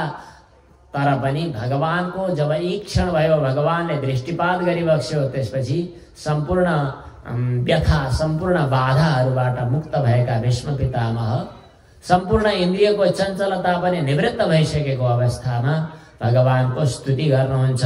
यो भीष्म पितामहको स्तुति हो। यहाँ 11वटा श्लोक छन्। 9वटा श्लोकमा नवधा भक्तिको चर्चा छ। 2टा श्लोकमा सर्वसमर्पण र स्वसमर्पण समेत यी 11 श्लोकले स्तुति गर्नुभयो। पुष्पिताग्रा छन्दको यो स्तोत्र, जहाँ पुष्प चढाउनु पर्ने ठाउँमा पुष्पिताग्रा छन्दको श्लोकले स्तुति गर्नुभयो। इति मतिरूपकल्पिता वितृष्णा भगवती सात्वत पुंगवे विभुम्नि स्वसुखमुपगते क्वचिद् विहरतुं प्रकृतिमुपेयुषि यद्भव प्रवाह। हे भगवान, हजुरका सामु मैले मेरो एउटा भेटी लिएर हजुर कहाँ आएको छु। मेरो भेटी अरू केही होइन, मेरो छोरी। को छोरी? बुद्धि रूपी छोरी, मेरो मति। कस्ती बुद्धि? जो वितृष्णा विषयको आसक्तिले रहित भएकी, कामना रहित मेरो चित्तवृत्ति, मेरो बुद्धि म हजुरमा उपहारको रूपमा समर्पण गर्दछु। हजुर सात्वत श्रेष्ठ हुनुहुन्छ। हजुरले धेरै धेरै महिषीहरूसँग विवाह गर्नुभएको छ, हजुरलाई काम लाग्छ। भगवान हजुरले आज्ञा होला कि यो बुद्धि भनेको जीवात्माको साथमा रहने चीज हो। म परमात्मालाई, म ईश्वरलाई बुद्धि के काम। विश्व पितामह भन्नुहुन्छ कि जब हजुरले संसारको सृष्टि गर्ने इच्छा गर्नुहुन्छ त्यतिखेर हजुरले प्रकृतिलाई स्वीकार गर्नुहुन्छ। समष्टिमा त्यही प्रकृति नै व्यष्टि जीवात्माको हकमा यो बुद्धि बनेर आएको छ। महत्तत्व जसलाई भनिन्छ, जीवात्माको बुद्धि परमात्माले सृष्टि गर्ने बेला ईश्वरको महत्तत्व, अनि जीवात्माको अहंकार परमात्माको समष्टिमा अहम तत्व। स्वसुखमुपगते क्वचित् विहर्तुं प्रकृतिमुपेयुषि यद्भव प्रवाह। हजुरले जब संसारको सृष्टि गर्ने इच्छा गरिबक्सन्छ त्यतिखेर प्रकृतिलाई स्वीकार गरिबक्सन्छ। त्यसैका आधारमा संसारको चाहे त्यो लीला मात्र भनियोस्, चाहे भगवानको क्रीडा मात्र भनियोस्, यो संसारको प्रवाह चल्छ। अर्थात् मेरो बुद्धि म हजुरमा समर्पित गर्दछु। प्राय मनको बानी हुन्छ राम्रो वस्तुमा पछि लाग्छ। मेरो मनले पनि राम्रो वस्तुको खोजी गर्नु स्वाभाविक हो। मेरो बुद्धिले राम्रो वस्तुको खोजी गर्ने क्रममा सबैभन्दा राम्रो वस्तु खोजी गर्नु पर्यो। सबैभन्दा राम्रो को छ त संसारमा? संसारभन्दा बाहिर जहाँ तहाँ सबैभन्दा सुन्दर वस्तु कहाँ छ त? को छ त? खोजी गर्दै जाँदा अरू वस्तुहरूमा त्यो सुन्दरता भेटिएन। कुनै न कुनै खोट नभएको संसारमा कोही पनि छैन, केही पनि छैन। तर सृष्टिकर्ताले सृष्टि गर्ने क्रममा सबैभन्दा सुन्दर सुन्दर वस्तुहरूको संकलन गरेर तयार भएको भगवानको श्री विग्रह। सृष्टि गर्ने क्रममा तन्मात्राहरूको सृष्टि भयो। शब्द तन्मात्रा, स्पर्श तन्मात्रा, रूप तन्मात्रा, रस तन्मात्रा, गन्ध तन्मात्रा। शब्द, स्पर्श, रूप, रस, गन्ध यी 5 विषयहरू छन्। यी 5 विषयका 5 इन्द्रियहरू छन्, जुन इन्द्रियका कारणले गर्दा हामी नाकले सुँघ्छौँ, आँखाले देख्छौँ, अनि छालाले छुन्छौँ, जिब्रोले चाख्छौँ, कानले सुन्छौँ। यी शब्द, स्पर्श, रूप, रस, गन्ध 5 विषयका अत्यन्तै उत्कृष्टतम सुन्दरतम वस्तुहरूलाई जसरी कम्पनीले राम्रो उत्पादनलाई नमुनाको रूपमा आफ्नो स्टोरमा राख्छ अनि त्यसपछि लटरपटर उत्पादनहरू बजारमा पठाउँछ, त्यसैगरी सृष्टिकर्ताले यी तन्मात्राहरूको सृष्टि गरेपछि पनि तन्मात्राको अत्यन्तै महत्त्वपूर्ण कमनीयतम स्वरूपलाई सुरक्षित गरेर राखेको त्यो चाहिँ भगवानको श्री विग्रह बन्न पो पुगेछ। त्यसैले अति सुन्दर रूपको खोजी गर्ने हो भने भगवानको श्री विग्रहमा देखिने रूप जस्तो सुन्दरतम रूप अरू कुनै पनि छैन। त्यस्तै भगवत चरणमा समर्पण गरेको तुलसीको गन्ध जस्तो सुन्दरतम गन्धहरू कुनै छैन। भगवानको बाँसुरीबाट निस्किएको मधुरतम शब्द जस्तो सुमधुर शब्दहरू कुनै हुन सक्दैन। भगवत स्पर्श जस्तो सुमधुर स्पर्श अर्को कुनै हुन सक्दैन। त्यसैले भगवानको श्री विग्रह चाहिँ सबैभन्दा सुन्दरतम त्रिभुवन कमनम। अनि राम्रोको खोजीमा दौडिने चित्त किन अन्त दौडिएको त? यो हाटछाला रगत मासुको तुच्छतम शरीरलाई लिएर मेरो पति, मेरो पत्नी, मेरो प्रिय, मेरो पुत्र, मेरो नाति भनेर किन मरिहत्या गरेको त? यो आँखालाई राम्रो रूप चाहिएको छ भने राम्रो रूपको खोजी गर्दै हिँड त। भगवानको रूपमा जस्तो राम्रो रूप अरू के हुन सक्छ? नीलाम्बुजश्यामलकोमलाङ्गं सीता समारोपित वामभागम् पाणौ महासायक चारुचापं नमामि रामं रघुवंशनाथं। लोकाभिराम भगवान राम को स्वरूप, लीला पुरुषोत्तम भगवान श्री कृष्ण को त्यो सुंदरतम स्वरूप। वंशी विभूषित करान्नवनीरदाभात् पीताम्बरादरुण बिंब फलाधरोष्ठात् पूर्णेन्दु सुंदर मुखाद अरविंद नेत्रात् कृष्णात् परम किमपि तत्त्वमहं न जाने। कति सुंदर स्वरूप छ भगवान को। त्रिभुवन कमनम तमाल वर्णम, तमाल को जस्तो, काँचो पात को जस्तो श्याम श्याम वर्ण छ भगवान को। त्यो श्यामल स्वरूपमा कस्तो मोहनी छटा छ। रविकर गौरवराम्बरम दधाने, त्यस बाहिरपट्टि बिहान उदाउँदै गरेका सूर्यको किरण जस्तै चम्किलो पहेँलो पहेँलो वस्त्र पीताम्बर सुशोभित भइरहेको छ। अनि भगवानको त्यो मुहारमा माथिबाट लड्किएका घुङ्री परेका केशहरू बपुरलक कुलावृताननाब्जम विजय सखे रतिरस्तु मेन भद्या। हे अर्जुनको सखा बनेर सारथी बनेर रहनुभएका भगवान, हजुरको त्यो सुन्दर स्वरूपको स्मरण गर्दै मेरो चित्त हजुरमा समर्पित भएको छ। हजुरमा मेरो नित्य निरन्तर अनवद्य निष्कपट प्रेम बनिरहोस्। युद्धको मैदानमा अगाडि बढ्दा हजुरको जुन आकृति देखिन्थ्यो, युद्धमा दौडिरहेका रथका घोडाका टापबाट निस्किएको धुलोले मुहारमा अलिकति धुलाम्मे बनाउँदा अनि त्यहाँ पसिनाका कणहरू प्रवाहित हुँदै गर्दा हजुरको मुहारमा देखिएको जो शोभा हो, त्यो शोभा मैले स्मरण गरिरहन सकूं। युद्धको आरम्भमा म त लड्दिन भनेर युद्धबाट पराङ्मुख भएका अर्जुनलाई हजुरले गीताको उपदेश गर्नुभयो। जुन गीताको ज्ञान उपदेश गर्नुभयो, त्यो ज्ञानको उपदेश आज विश्वभरको लागि एउटा ठुलो सम्पदा बनेको छ, आधार बनेको छ। यस्ता हजुरको चरणमा मेरो नित्य निरन्तर चित्तवृत्ति लागिरहोस्। आफ्नो प्रतिज्ञालाई पनि त्यागेर हजुरले मेरो प्रतिज्ञा पूरा गरिबक्स्यो।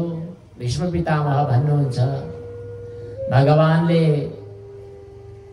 युद्धको आरम्भमा नै दुर्योधनसँग भन्नुभएको थियो, एकतिर हातमा हतियार नलिने म हुनेछु, एकतिर 10,000 नारायणी सेना हुनेछ।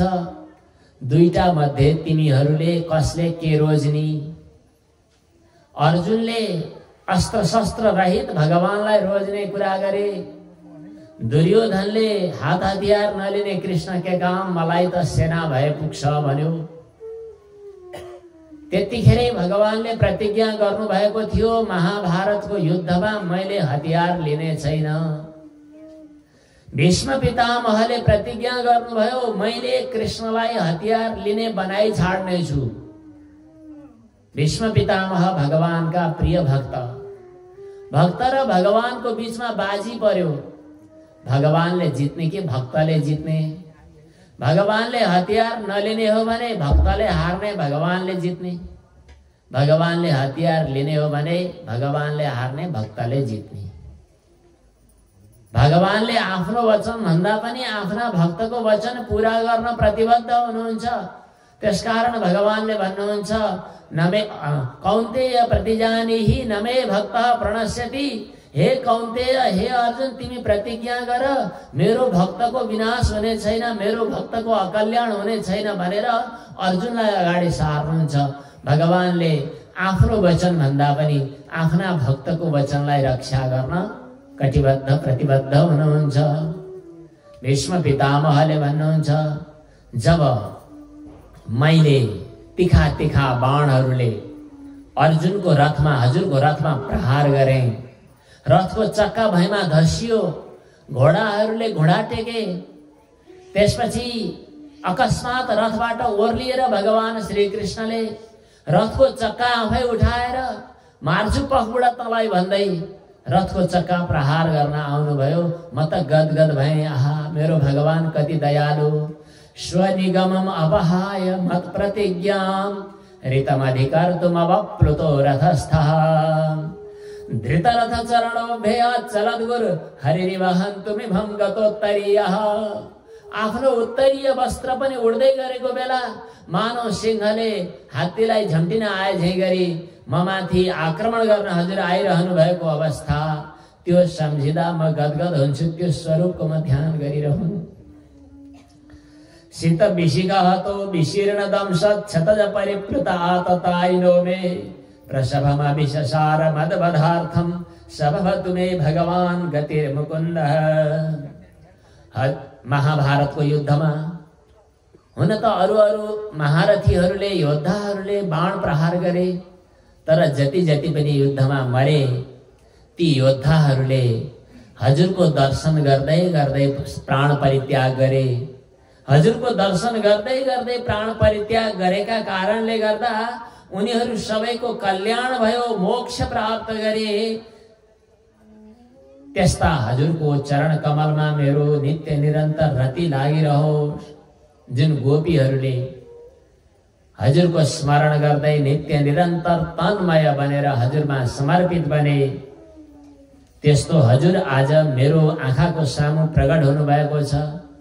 अब मैले अरू केही भन्नु छैन, म आफू पनि हजुरमा समर्पित हुनु छ, किनभने हजुर नै मेरो पूर्ण आधार हो, हजुर नै मेरो हो, म हजुरको हुँ।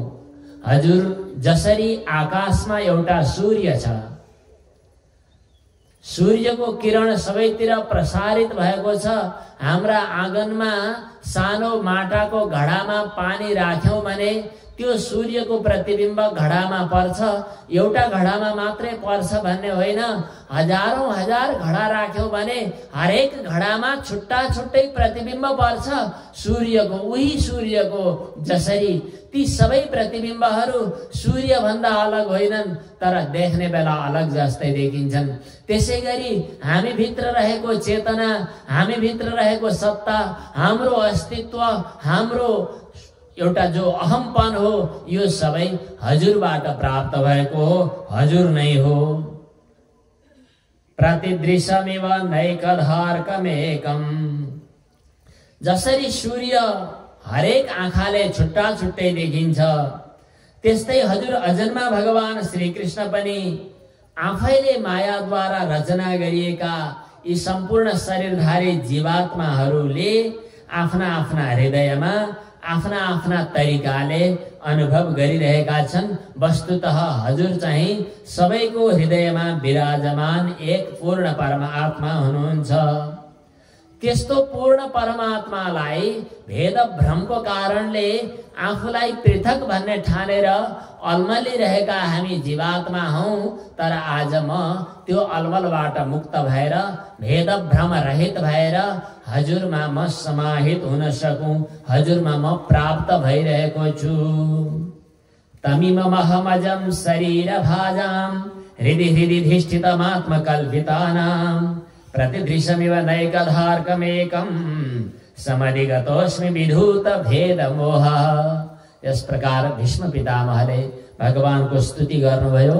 गर्दा गर्दै आफ्ना श्वासको गतिलाई भित्रै भित्रै भित्रै अन्तः श्वास बन्नुभयो र आफै आफ्नो प्राण समष्टि परमात्मामा विलीन गराइदिनु भयो। यस्तो भीष्म पितामह परमात्मामा प्राप्त भएको थाहा पाएर स्वर्गका देवताहरूले पुष्पवृष्टि गरे। आकाशबाट वाद्यवादनहरू हुन थाल्यो। एकछिन युधिष्ठिर महाराजलाई पनि कस्तो न कस्तो भयो, केही बोल्न नसक्ने हुनुभयो। एकछिन पछाडि भगवानको प्रेरणाले फेरि जागेर भीष्म पितामहको और्ध्वदेही कर्म पनि गर्नुभयो। यसपछि अब कथा प्रसङ्ग अगाडि बढ्छ। भगवान श्री कृष्ण केही समय त्यहाँ बसेर हस्तिनापुरमा बसेर त्यसपछि भगवान श्री कृष्ण द्वारकातिर प्रस्थान गर्नुभयो। द्वारकातिर प्रस्थान गर्दा बाटोमा भगवानलाई जसले देखिरहेका थिए उनीहरूले भगवानलाई उही पूर्ण परमात्मा हुनुहुन्छ, जगदीश्वर भगवान हुनुहुन्छ भनेर अनुभव गर्दथे। सबै किलायम पुरुषः पुरातनो य एक आसीद विशेषात्मनि अग्रे गुणेभ्यो जगदात्मनीश्वरे निमीलितात्मन्नि सुप्त शक्तिषु। उनीहरूले भगवानलाई कस्तो अनुभव गर्दथे, भगवान द्वारकामा प्रवेश गर्दा कस्तो दिव्य शोभा थियो, द्वारकावासीहरूले भगवानलाई कसरी स्वागत सत्कार गरे। यहाँ श्रीमद् भागवतमा उल्लेख भएका हरेक पंक्तिहरूमा गहिरो एउटा भावको प्रसङ्ग छ र यस प्रसङ्गबाट हामीले सिक्ने महत्त्वपूर्ण सन्दर्भ के हो भने भगवानलाई टाढा राखेर भगवानलाई आफूभन्दा अलग सम्झिएर गरेका उपासनाहरूले हामीलाई पूर्णतामा पुर्याउन सक्दैनन्।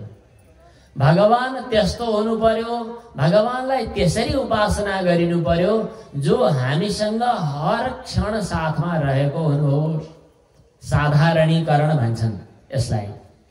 भगवान कहिले सारथी बनेर, कहिले दूत बनेर, कहिले पार्षद बनेर, कहिले मित्र बनेर, कहिले आफन्त बनेर आउनु भएको छ।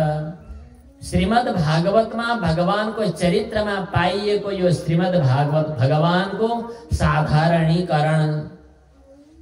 हरेक क्षण भगवानको साथ साथमा अनुभूति। हतार हतार पूजा गर्यो अनि त्यसपछि चाहिँ संसार सागरे मग्रम भन्ने हो कि अथवा तुम बिना और न कोही भनेर आरती घुमाउने हो कि अनि ताला चाबी लगायो हिँड्यो। त्यसपछि संसारका व्यवहारहरूमा भगवानको कुनै स्मरण छैन। मेरो भगवान त उहाँ घरमा हुनुहुन्छ भनेर दौडिँदै दौडिँदै भगवान भएको ठाउँमा गयो। त्यसपछि एकछिन केही गर्यो अनि उता फर्कियो। फेरि यो साधारणीकरण अलि भएन। विशेष पूजा विशेष अर्चना गर्ने बेला भगवानसँग अर्चना हुन्छ, तर त्यसपछि त्यो अर्चित भगवानको स्वरूपलाई साथ साथमा हरेक क्षण हरेक व्यवहारका गतिविधिहरूमा चाहे जहाँसुकै जेसुकै गर्दा पनि वाणी गुणानुकथने श्रवणौ कथायाम, वाणीले भगवत गुणानुवाद होस्, आफ्ना कानले हरेक क्षण भगवत गुणा श्रवण गर्न सकुन् इत्यादि। यो यस प्रसङ्गमा आएको हामीलाई दिइएको अर्थी हो। भगवान श्री कृष्ण द्वारकामा जाँदा द्वारकावासी हरेक नारीहरूले कसैले आफ्नो पतिको रूपमा, कसैले प्रियतमको रूपमा, कसैले अरू तत्तत नातेदारको रूपमा अनुभव गरे। तर उनीहरूले अनुभव गरे पनि, असङ्गी भगवानलाई सङ्गी ठाने पनि उनीहरूले भगवान प्रति गरेको अनुराग भएको हुनाले उनीहरूको त्यो अनुराग धन्य छ। अब यतापट्टि उत्तराको गर्भबाट परीक्षित बालकको जन्म भयो, जुन बालकलाई विष्णुरात भन्ने नाम राखियो। बालकको न्वारण गर्ने बेला ब्राह्मण देवहरूले सबै कुरा भविष्यहरू राम्रो बताए, तर बालकको मृत्यु चाहिँ ब्राह्मणको शापबाट हुन्छ भन्ने पनि बताइदिए। त्यो सुनेर राजा युधिष्ठिरलाई अलिकति चिन्ता लाग्यो, तर पनि भगवत कृपा भइरहन्छ भन्ने सुनेपछि युधिष्ठिर खुसी हुनुभयो। बिस्तारै ती बालक ठुलो हुँदै गइरहेका थिए। महाभारतको युद्ध पछाडि धृतराष्ट्र र धृतराष्ट्रकी पत्नी गान्धारी यिनै युधिष्ठिरको राज्यमा भीमले दिएको घाँसले जीविका गरेर बसिरहेका। विदुरजीले आएर एकदमै मजासँग सम्झाउनु भयो, धिक्कार हो तिम्रो जिन्दगी, जसलाई शत्रु ठान्यौ, पाण्डवहरूलाई मार्ने षड्यन्त्रको साक्षी बन्यौ बुढा, आज तिनै पाण्डवले दिएको कलो खाएर हुरुक्क भएर अझै पनि बाँच्ने आशा गरेर बसिरहेका छौ, अझै पनि भगवानको भजन गर्ने बुद्धि पलाउँदैन, अझै पनि यही घर गृहस्थमा आसक्त भएर बसिरहने हो भनेर झस्काइदिएपछि हो ठिकै भने भाइले भनेर विदुरको भनाइबाट घर छोडेर एकाएक धृतराष्ट्र र गान्धारी उत्तरतिर लागे। उत्तरतिर लागे। यस प्रसङ्गमा एउटा महत्त्वपूर्ण श्लोक आएको छ हाम्रा लागि। हरेक कथाबाट हाम्रो लागि प्राप्त हुने उपदेश स्मरण गर्नुपर्दछ। हामीलाई ज्यादै महत्त्वपूर्ण लागेको श्लोक, यह स्वकात् परतो वेह जात निर्वेद आत्मवान् हृदि कृत्वा हरिं गेहात् प्रव्रजेत स नरोत्तमः। सके ज्ञान जान्नु, नभए भनेको मान्नु, यस्तो उखान छ हैन नेपालीमा? हजुरहरूले सुन्नुभएको थियो? सके ज्ञान जान्नु, नभए भनेको मान्नु। सके आफै पनि थाहा पाए हुन्छ। हेर हाम्रा पुर्खाहरू कति तै मै गरिरहन्थे, तिनीहरू मरेर गए। पहाडतिरको सम्झना आउँछ त्यो आली अनि आठो भन्थे क्या हैन? अनि घाँसको त्यो डाली हाँगा, पाखरीको रुख, बडहरको रुख, एउटा हाँगा अर्कोले काट्देऊ भनेर झगडा गरेको, पाखुरा सुर्किएको, अनि साँध मिच्यो भनेर बुरुक बुरुक उफ्रिएको, अनि त्यसपछि चाहिँ मुद्दा मामिला झगडा गरेको, तै र मै गरेको याद छ? सासु बुहारीहरूका झगडा याद छ? कहाँ गए तिनीहरू? जसरी उनीहरू के गर्छौ क्या र भनेर खुब चुरीफुरी गर्थे, सब गए। आज चुरीफुरी गर्ने पालो हजुर हाम्रो। अब हामी पनि त्यसै गरी भोलि फुस्स हुने हो, केही उपाय छैन। यो देखेपछि यो संसार असार रहेछ भन्ने कुरा आफै जाने हुन्थ्यो, सके ज्ञान जान्नु, अनि वैराग्य लिएर भगवानको भजन गर्दा हुन्थ्यो, सत्सङ्ग गर्दा हुन्थ्यो। आफै जानिएन भने ठिकै छ, भनेको मान्नु। सत्सङ्ग सुन्दा, गुरुहरूले कथा सुनाउँदा भन्नुहुन्छ, त्यसपछि बुझ्दा पनि हुन्थ्यो। यी दुवै कुरा मेसोमेलो न केही पनि नभएको संसारमा आसक्त भइरहेका व्यक्तिहरूलाई त बिचरा भन्नु बाहेक अरू के पो भन्न सकिन्छ र? यह स्वकात्, विदुरजीले दाजुलाई भनेको कुरा, यह स्वकात् परतो वेह जात निर्वेद आत्मवान् हृदि कृत्वा हरिं गेहात् प्रव्रजेत स नरोत्तमः। यति भाइको भनाइ सुनेपछि गए उत्तरापन्थतिर साधना गरेर आफ्नो जीवन भगवानमा समर्पित गरेर धृतराष्ट्र र गान्धारीको कल्याण भयो। पिता हुनुहुन्न, के अरे दाजु हुनुहुन्न, माने ठुलो बुवा हुनुहुन्न भनेर छटपटाइरहेका युधिष्ठिरलाई देवर्षि नारद मुनिले आएर बताइदिनु भयो, अब ठुलो बुवा त जानुभयो, ठुलो आमा जानुभयो, उहाँहरूको कल्याण भइसक्यो। ओहो, अब म मात्रै के गरेर बसिरहने होला, चिन्ता मानेर बसिरहेको बेला द्वारकामा भगवानलाई भेट्न गएका अर्जुनजी फर्केर आए। तर अर्जुनको अनुहार ज्यादै मलिन थियो, चारैतिर अपशकुन पनि देखिएको थियो। के अनर्थ हुने हो भनेर युधिष्ठिर महाराजले चिन्ता गर्दै हुनुहुन्थ्यो। अर्जुन एकदमै चिन्तित भएर आइरहेको देखेर सोध्नुभयो, किन चिन्तित छौ तिमी? अर्जुनले भन्न थाले, जुन भगवानको आधारमा हामी आज शक्तिशाली पाण्डव बन्यौं, हाम्रो कीर्ति चारैतिर फैलियो, त्यस्तो भगवानले हामीलाई छोडेर पृथ्वी परित्याग गरेर स्वधाम सवारी भयो। यो कुरा सुनिसकेपछि युधिष्ठिर महाराजले पनि भन्नुभयो कि कलियुग सुरु भइसके जस्तो छ। यसो चालामाला बुझ्दा, वरपरको गतिविधि हेर्दा कलियुग सुरु भइसके जस्तो छ। अब हामी पनि बस्नु हुँदैन, आफ्नो राज्य चाहिँ आफ्ना नाति परीक्षितलाई समर्पण गरेर राज्य सिंहासनमा अभिषिक्त गरेर त्यसपछि 5 पाण्डवहरू पनि उत्तरापन्थतिर लागे। महाभारतमा उल्लेख भए अनुसार उनीहरू क्रमशः स्वर्गादिमा गए भन्ने कुरा छ। तर यहाँ चाहिँ भगवानको स्मरण गर्दै भगवानको चरण कमलको ध्यानले हृदयभित्र भक्तिभाव प्रकट भएर उनीहरू भगवानमा नै समर्पित भए। द्रौपदीले पनि आफ्ना पतिहरूको त्यो अवस्था देखेर अनन्य भावले भगवानको चिन्तन गर्दै भगवानलाई प्राप्त गरिन्। यस प्रकार पाण्डवहरूको महाप्रस्थान भयो। त्यसपछि राजा परीक्षित राजा बनेर पृथ्वीमा राज्य शासन गर्न थाल्नुभयो। राजा परीक्षितले उत्तरकी छोरी इरावतीसँग विवाह गर्नुभयो र जनमेजय नाम गरेका छोरा जन्माउनु भयो। धेरै यज्ञ पनि गर्नुभयो, जुन यज्ञमा देवताहरू प्रत्यक्ष रूपमा आँखाले देखिने गरी आउँथे। यस्तै यस्तै क्रममा पृथ्वीको विहार गर्दै देशको राजकाज चलाउने क्रममा घुमफिर गर्दै गर्दा जहाँ जहाँ जाँदा पनि भगवान श्रीकृष्णको चरित्र सम्बन्धी प्रसङ्ग सुनेर राजा परीक्षितलाई खुसी लाग्थ्यो। यस्तै क्रममा घुम्दै फिर्दै हिँड्दै गर्दा एक ठाउँमा एक पटक अचम्मको घटना घट्यो। एउटा हजुरहरूले सुनेकै प्रसङ्ग हो, त्यसैले म संक्षेपमा अगाडि बढाउँछु।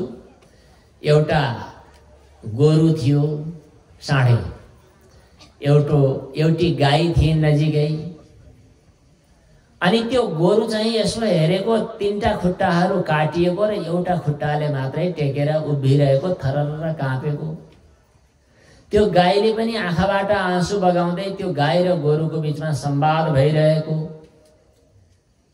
अनि गाईले भनेको, हजुरलाई कस्तो पीडा भइरहेको छ। अनि गोरुले भनेको, तिमी किन चिन्ता मानिरहेकी? के तिमीले मेरो पीडा देखेर चिन्ता मानेकी हो कि अथवा संसारको व्यवहार गतिविधि मानिसहरूको गतिविधि देखेर चिन्ता मानेको हो कि अथवा अरू कुनै कारणले? यस्तै यस्तै दुईटाको बीचमा संवाद हुँदो रहेछ। अनि ती गाईले भन्दै रहेछन् कि हजुर चाहिँ साक्षात धर्म हुनुहुन्छ। हजुर जुन भगवानको सहारामा धर्मका विभिन्न अङ्गहरू सहित भएर रहनुहुन्थ्यो, आज ती अङ्गहरू छैनन्। सत्य, पवित्रता, दया, क्षमा, त्याग, सन्तोष, सरलता, समदम आदि कतिपय गुणगण समलङ्कृत अवस्था थियो जब भगवानको सान्निध्य थियो। आज भगवान श्रीकृष्ण स्वधाममा सवारी भइसकेपछि हजुर आज अनाथ हुनुभयो, त्यसैले मलाई चिन्ता लागिरहेको छ। यस्तै यस्तै संवाद भइरहेको थियो। यो हेर्दै गर्दा राजा परीक्षितलाई आश्चर्य लाग्यो। यो किन यस्तो घटना घट्यो भनेर हेर्दा त नजिकमा एउटा हातमा तरबार लिएको अनि धनु पनि बोकेको, मुकुट पनि लगाएको, राजाको चिन्ह जस्तै चिन्ह धारण गरेको एउटा कालो कालो पुरुष उभिएको रहेछ। त्यो कालो कालो पुरुषले चाहिँ त्यो गोरुका तीनटा खुट्टाहरू काटिरहेको रहेछ। राजा परीक्षितले चिन्नुभयो, यो गोरु गोरु होइन, धर्म हो। यी गाई गाई होइनन्, पृथ्वी हुन्। धर्ममा जब आघात हुन्छ पृथ्वीलाई पनि पीडा हुन्छ। यो यस्तो अवस्था रहेछ।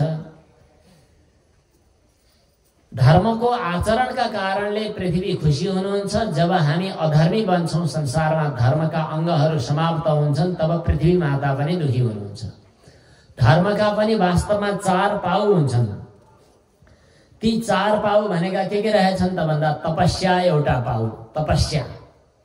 सत्य आदि युगहरूमा लामो समयसम्म तपस्या गरेर बसिरहन्थे भन्ने छ नि, त्यो तपस्या एउटा पाउ। तपस्या भनेको के? स्वधर्माचरणे कष्ट सहनम तपः। सत्य आदि युगमा त लामो समयसम्म पलेटी कसेर आँखा चिम्लेर बसिरहनु तपस्या भन्ने सुन्नु भएको छ। तर आजको समयमा पनि आफ्नो धर्म आचरण गर्दा परिआएका कष्टलाई सहजै सहन गर्नु तपस्या हो। माघ महिना हो, गण्डकी नदी नजिक हुनुहुन्छ। माघ महिनामा गण्डकीमा स्नान गर्नुको ठुलो महत्व छ। हजुरहरू गण्डकीमा स्नान गर्न कतिजना जानुहुन्छ? रोगका कारणले, शारीरिक अस्वस्थताका कारणले नजान सकिन्छ। तर सम्भव छ भने स्नान गर्न जाने, जाँदा कष्ट भयो भने पनि त्यसलाई सहज रूपमा सहन गर्ने, त्यो तपस्या हो। हजुरहरू घरमा भएको भए सोफामा बस्नुहुन्थ्यो होला, बिस्तारामा बस्नुहुन्थ्यो होला, सिर घोड्नुहुन्थ्यो होला, चिया खानुहुन्थ्यो होला, आगो ताप्नुहुन्थ्यो होला, कति सुख हुन्थ्यो होला। अहिले कथा सुन्न बस्नु पर्दा शरीर कर्कर खायो होला, चिसो भयो होला, जाडो भयो होला, तर पनि हजुरहरू श्रद्धापूर्वक कथा श्रवणमा बस्नु भएको छ, परिआएका कष्टलाई सहन गर्नु भएको छ। यो हो तपस्या। स्वधर्माचरणे कष्ट सहनम तपः, यो एउटा धर्मको महत्त्वपूर्ण पाउ हो। तर तपस्या कष्ट सहन गर्दै गर्दा शुद्धता पनि चाहिन्छ। हामीले खाएको अन्न कस्तो छ, हामीले कमाएको द्रव्य कस्तो छ, हामीले गरेका व्यवहारहरू कस्ता छन्, हाम्रो शरीरको शुद्धताको लागि, मनको शुद्धताको लागि के कस्ता आचरण गरेका छौं, त्यसको पनि महत्त्व हुन्छ। शुद्धता धर्मको अर्को पाउ हो। दया गर्नु अर्को महत्त्वपूर्ण पाउ हो। कलियुगले धर्मका यी तीनटा पाउहरू काटिदिएछ। न तपस्या हुन सक्यो, न शौचाचार हुन सक्यो, न दया हुन सक्यो, मात्रै एउटा पाउ बाँकी छ, त्यो पाउ हो सत्य। यो कुरा राजा परीक्षितले बुझ्नुभयो। राजा परीक्षितले भन्नुभयो, ए त दुष्ट, के गरिरहेको छ यहाँ? न्यु खोजेको तैँले, तँलाई त खतमै पार्नुपर्छ, त अन्यायी अधर्मी भनेर आफ्नो आयुध, आफ्नो धनु उजाउन थाल्नुभयो। उसले जब राजा परीक्षितलाई देख्ने बित्तिकै आफ्ना बाण, धनु, हतियारहरू भैँमा त्यागेर राजालाई प्रणाम गर्यो र उसले भन्यो, म शरणमा आएको छु। तम जिघांसुम अभिप्रेत्य विहाय निर्बलाञ्छनम तत्पादमूलम शिरसा समगाद भयमेवल। जब डराएर विह्वल भएर पाउको नजिकमा जब दण्डवत प्रणाम गरेर लड्यो त्यो कलियुग, त्यसपछि पतितं पादयोर्वीर कृपया दीनवत्सलः शरण्यो नावदित श्लोक्य आह चेदम असन्निव। आफ्नो शरणमा आएको देखेर राजा परीक्षितले त्यसलाई मार्न चाहनु भएन र भन्नुभयो, शरणमा आइहालिस्, त्यसकारण तेरो मरण त गर्दिन, तर मबाट तँलाई भय छैन, तर तँ मेरो राज्यमा बस्न पाउँदैनस्, जा। उसले भन्यो, जो आज्ञा, तर जाउँ कहाँ? हजुरको राज्य सबै ठाउँमा व्याप्त रहेछ, हजुर चक्रवर्ती सम्राट भइबक्सन छ, म कहाँ जाउँ? मलाई कहीँ न कहीँ ठाउँ त दिए हुने थियो। राजा परीक्षितले भन्नुभयो, त्यसो भए मैले तँलाई ठाउँ तोकिदिन्छु, त्यहीँ बस्नुपर्छ। जहाँ जुवा खेल्छन्, जहाँ मदिरा पिउँछन्, जहाँ परस्त्री परपुरुषको आसक्ति हुन्छ, जहाँ हिंसा हुन्छ, त्यहीँ गएर बस्नु। पहिला त टाउको नुगाएर हस् भनेर स्वीकार गर्यो, त्यसपछि भन्यो, हजुरको राज्यमा कसैले जुवा खेल्दैन, अचेल पब्जी फब्जी के खेल्छ नि, त्यो पनि दूत नै हो। मदिरा पिउने काम कसैले गर्दैन, व्यभिचारी कोही पुरुषै छैनन्, व्यभिचारिणी स्त्री हुने कुरै आएन। अनि कसैले पनि हिंसा गरेर हिंसाको उपभोग गर्दैनन्। त्यसकारणले कहाँ बस्ने होला भनेपछि राजा परीक्षितले भन्नुभयो, अधर्मपूर्वक कमाएको सुनमा पनि बस्नु भनेपछि हस् तथास्तु भन्यो। त्यस दिन पछाडि उसले आजसम्म पनि त्यो मर्यादाको उल्लङ्घन गरेको छैन। जहाँ तोक्नु भएको छ राजा परीक्षितले, त्यही आज कलियुग छ।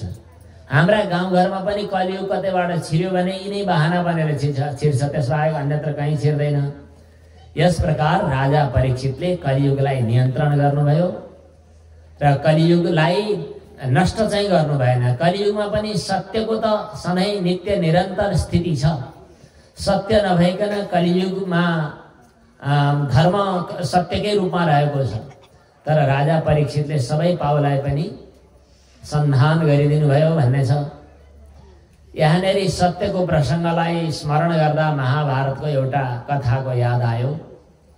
श्रीमद् भागवतका प्रायः प्रसङ्गहरू महाभारतसँग जोडिने गर्छन्, त्यसकारणले महाभारतको कथा ल्याउन सकिन्छ। एउटा कोही सत्यदेव नाम गरेका राजा थिए। ती राजाको राज्यमा सुख सुविधा सम्पत्ति सबैतिर थियो, राम्रो थियो। राजाले हात खोलेर दान गर्थे। राजाले धन सम्पत्ति कमाएका पनि थिए तर खर्च पनि गरिरहन्थे। साह्रै धेरै दान गरिरहने गरेको हुनाले राजा लक्ष्मी जो हुन् नि उनलाई मनमा सन्देह भयो, यसै गरी बसिरह्यो भने, ज्यादै खर्च गर्यो भने भोलि राज्य कसरी चलाउने। एक दिनको कुरा हो, एका बिहानै राजा उठेर आफ्नो केही स्नान आदि कर्म गर्दै थिए। राजदरबारको मूल ढोकाबाट एउटी कोही स्त्री खुसुक्क बाहिर जान थालेको, भाग्न थालेको देखियो। राजाले हतार हतारमा गएर ती स्त्रीलाई पक्रिएर छेकेर सोध्न थाले, तिमी को हौ भनेर। ती स्त्रीले भनिन्, म लक्ष्मी हुँ, राजलक्ष्मी हुँ। राजाले सोधे, कहाँ जान हिँडेकी? राजा चिनिएर गएका छैनन्, लुकेर गएका छन्। कहाँ जान हिँडेकी? यसरी बेलुका बिहान बिहानै अँध्यारै अँध्यारै किन भागेकी? ती स्त्रीले भनिन्, यो राजा सत्यदेव जो हो नि, यो ज्यादै दान गर्छ, कति नै सम्पत्ति बचाउँदैन। म कति दिन बस्न सक्छु र? मेरो अलिकति मर्यादा राख्नुपर्ने उसले राख्दैन, त्यस कारणले म राजलक्ष्मी हुँ, म हिँड्नुपर्छ भनेर यहाँबाट हिँड्न लागेकी। लौ ठिकै छ त त्यसो भए भनेर राजाले जान दिए।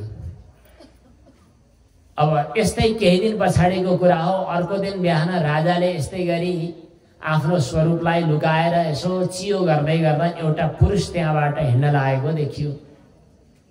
राजाले गएर त्यो पुरुषलाई पनि बाटो छेके अनि भन्न थाले, तिमी को हौ, कहाँ जान हिँडेको? ती पुरुषले भने, म दान हुँ।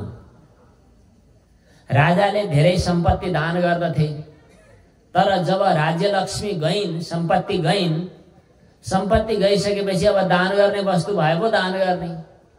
अब म यहाँ बसेर पो के काम? धन सम्पत्ति भए पो दान गर्ने, सम्पत्ति नै नभए के दान गर्ने? त्यसकारणले मेरो काम छैन भनेर म हिँड्न लागेको भने। राजा केही बोलेनन्, गए तिनी। त्यसपछि केही दिन पछाडि अर्को एक दिन बिहानै एकजना पुरुष दरबारबाट बाहिर निस्किएको देख्न थाले। राजाले सुटुक्क गएर ती पुरुषलाई बाटो छेक्दै भने, तिमी को हौ, कहाँ जान हिँडेको? ती पुरुषले भने, म सदाचार हुँ। यो राज्यमा राजाले जब धन सम्पत्तिको वास्ता गर्न छोडे त्यसपछि राजलक्ष्मी हिँडिन्। राजलक्ष्मी हिँडेपछि दान पनि हिँडे, दान पनि हिँडेपछि अब म सदाचार पनि कसरी बस्न सक्छु र भनेर म पनि हिँड्न लागेको भनेर भने। राजाले केही बोलेनन्, ती पनि हिँडे। त्यसपछि अर्को दिनको कुरा हो। यस्तै एका बिहानै एउटा पुरुष राज्यबाट हिँड्न थाले। राजाले बाटो छेकेर सोधे, तिमी को हौ? ती पुरुषले भने, म कीर्ति, यश हुँ। राजासँग सम्पत्ति भए पो दान गर्थे, दान गरे पो सदाचार पनि बन्थ्यो, सदाचार भए पो कीर्ति पनि हुन्थ्यो। अब दान पनि छैन, सदाचार पनि छैन, सम्पत्ति पनि छैन, अब कीर्ति कहाँ रहन्छ? राजाको नाम कसरी फैलिने? त्यस कारणले म पनि अब बस्दिनँ भनेर हिँडेको। राजाले उनलाई पनि छोडिदिए। त्यस्तै एक दिनको कुरा हो, एकजना अर्को पुरुष हिँड्न थालेछन्। हिँड्न थालेपछि राजाले ती पुरुषलाई पनि बाटो छेकेर सोधे, तिमी को हौ? पुरुषले भने, म सत्य हुँ। कहाँ जान हिँडेको, किन हिँडेको? ती पुरुषले भने, यो राज्यमा राजाले सम्पत्तिको वास्ता गरेनन्, नगरेपछि राजलक्ष्मी हिँडिन्, राजलक्ष्मी हिँडेपछि दान पनि हिँडे, दान हिँडेपछि अनि सदाचार पनि हिँडे, सदाचार हिँडेपछि कीर्ति पनि हिँडे, सबै हिँडेपछि अब म पनि के काम भनेर हिँड्न थालेको भनेर जब सत्यले भनेथे, राजाले च्याप्प पाखुरामा समाते। तिमी छौ, त्यसकारणले सबै छ। तिम्रा कारणले मैले सम्पत्तिलाई जान दिएँ, तिम्रा कारणले मैले कीर्ति पनि छोडेँ, तिम्रो कारणले मैले सदाचारलाई पनि छोडेँ, यशलाई पनि छोडेँ। अब तिमी पनि किन हिँड्ने? तिमीलाई मैले जान दिन्न भनेर भनेपछि सत्य फर्किए। जब सत्य फर्किएपछि बिस्तारै यश पनि फर्किए, सदाचार पनि फर्किए, दान पनि फर्किए, कीर्ति पनि फर्किए, लक्ष्मी पनि फर्किए।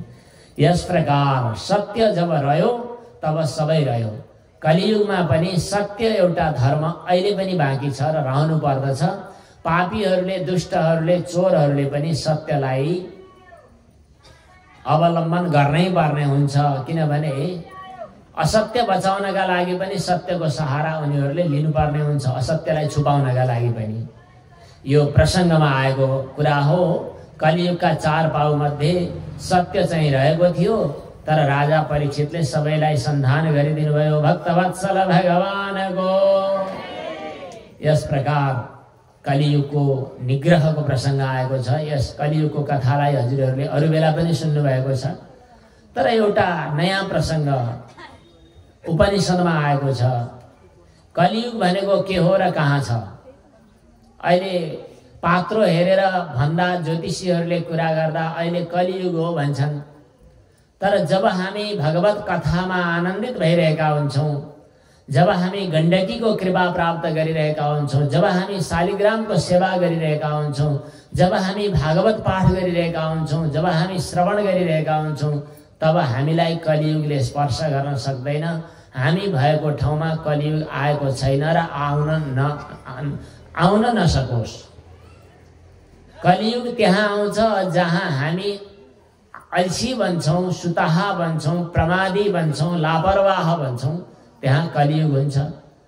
उपनिषदमा आएको एउटा श्लोक, कलिहि शयानो भवति, सुताहा व्यक्तिहरूको युग कलियुग हो। सञ्जिहानश्च द्वापरः, अलिकति चासो राख्यो, गर्नु त पर्ने हो भन्ने ठान्यो भने, सदाचार, सत्कर्म, सत्मार्गमा लाग्नु पर्ने हो भन्ने ठान्यो भने द्वापर युग भयो। उठी नै हाल्यो भने त्रेतायुग भयो, गर्यो भने सत्ययुग भयो।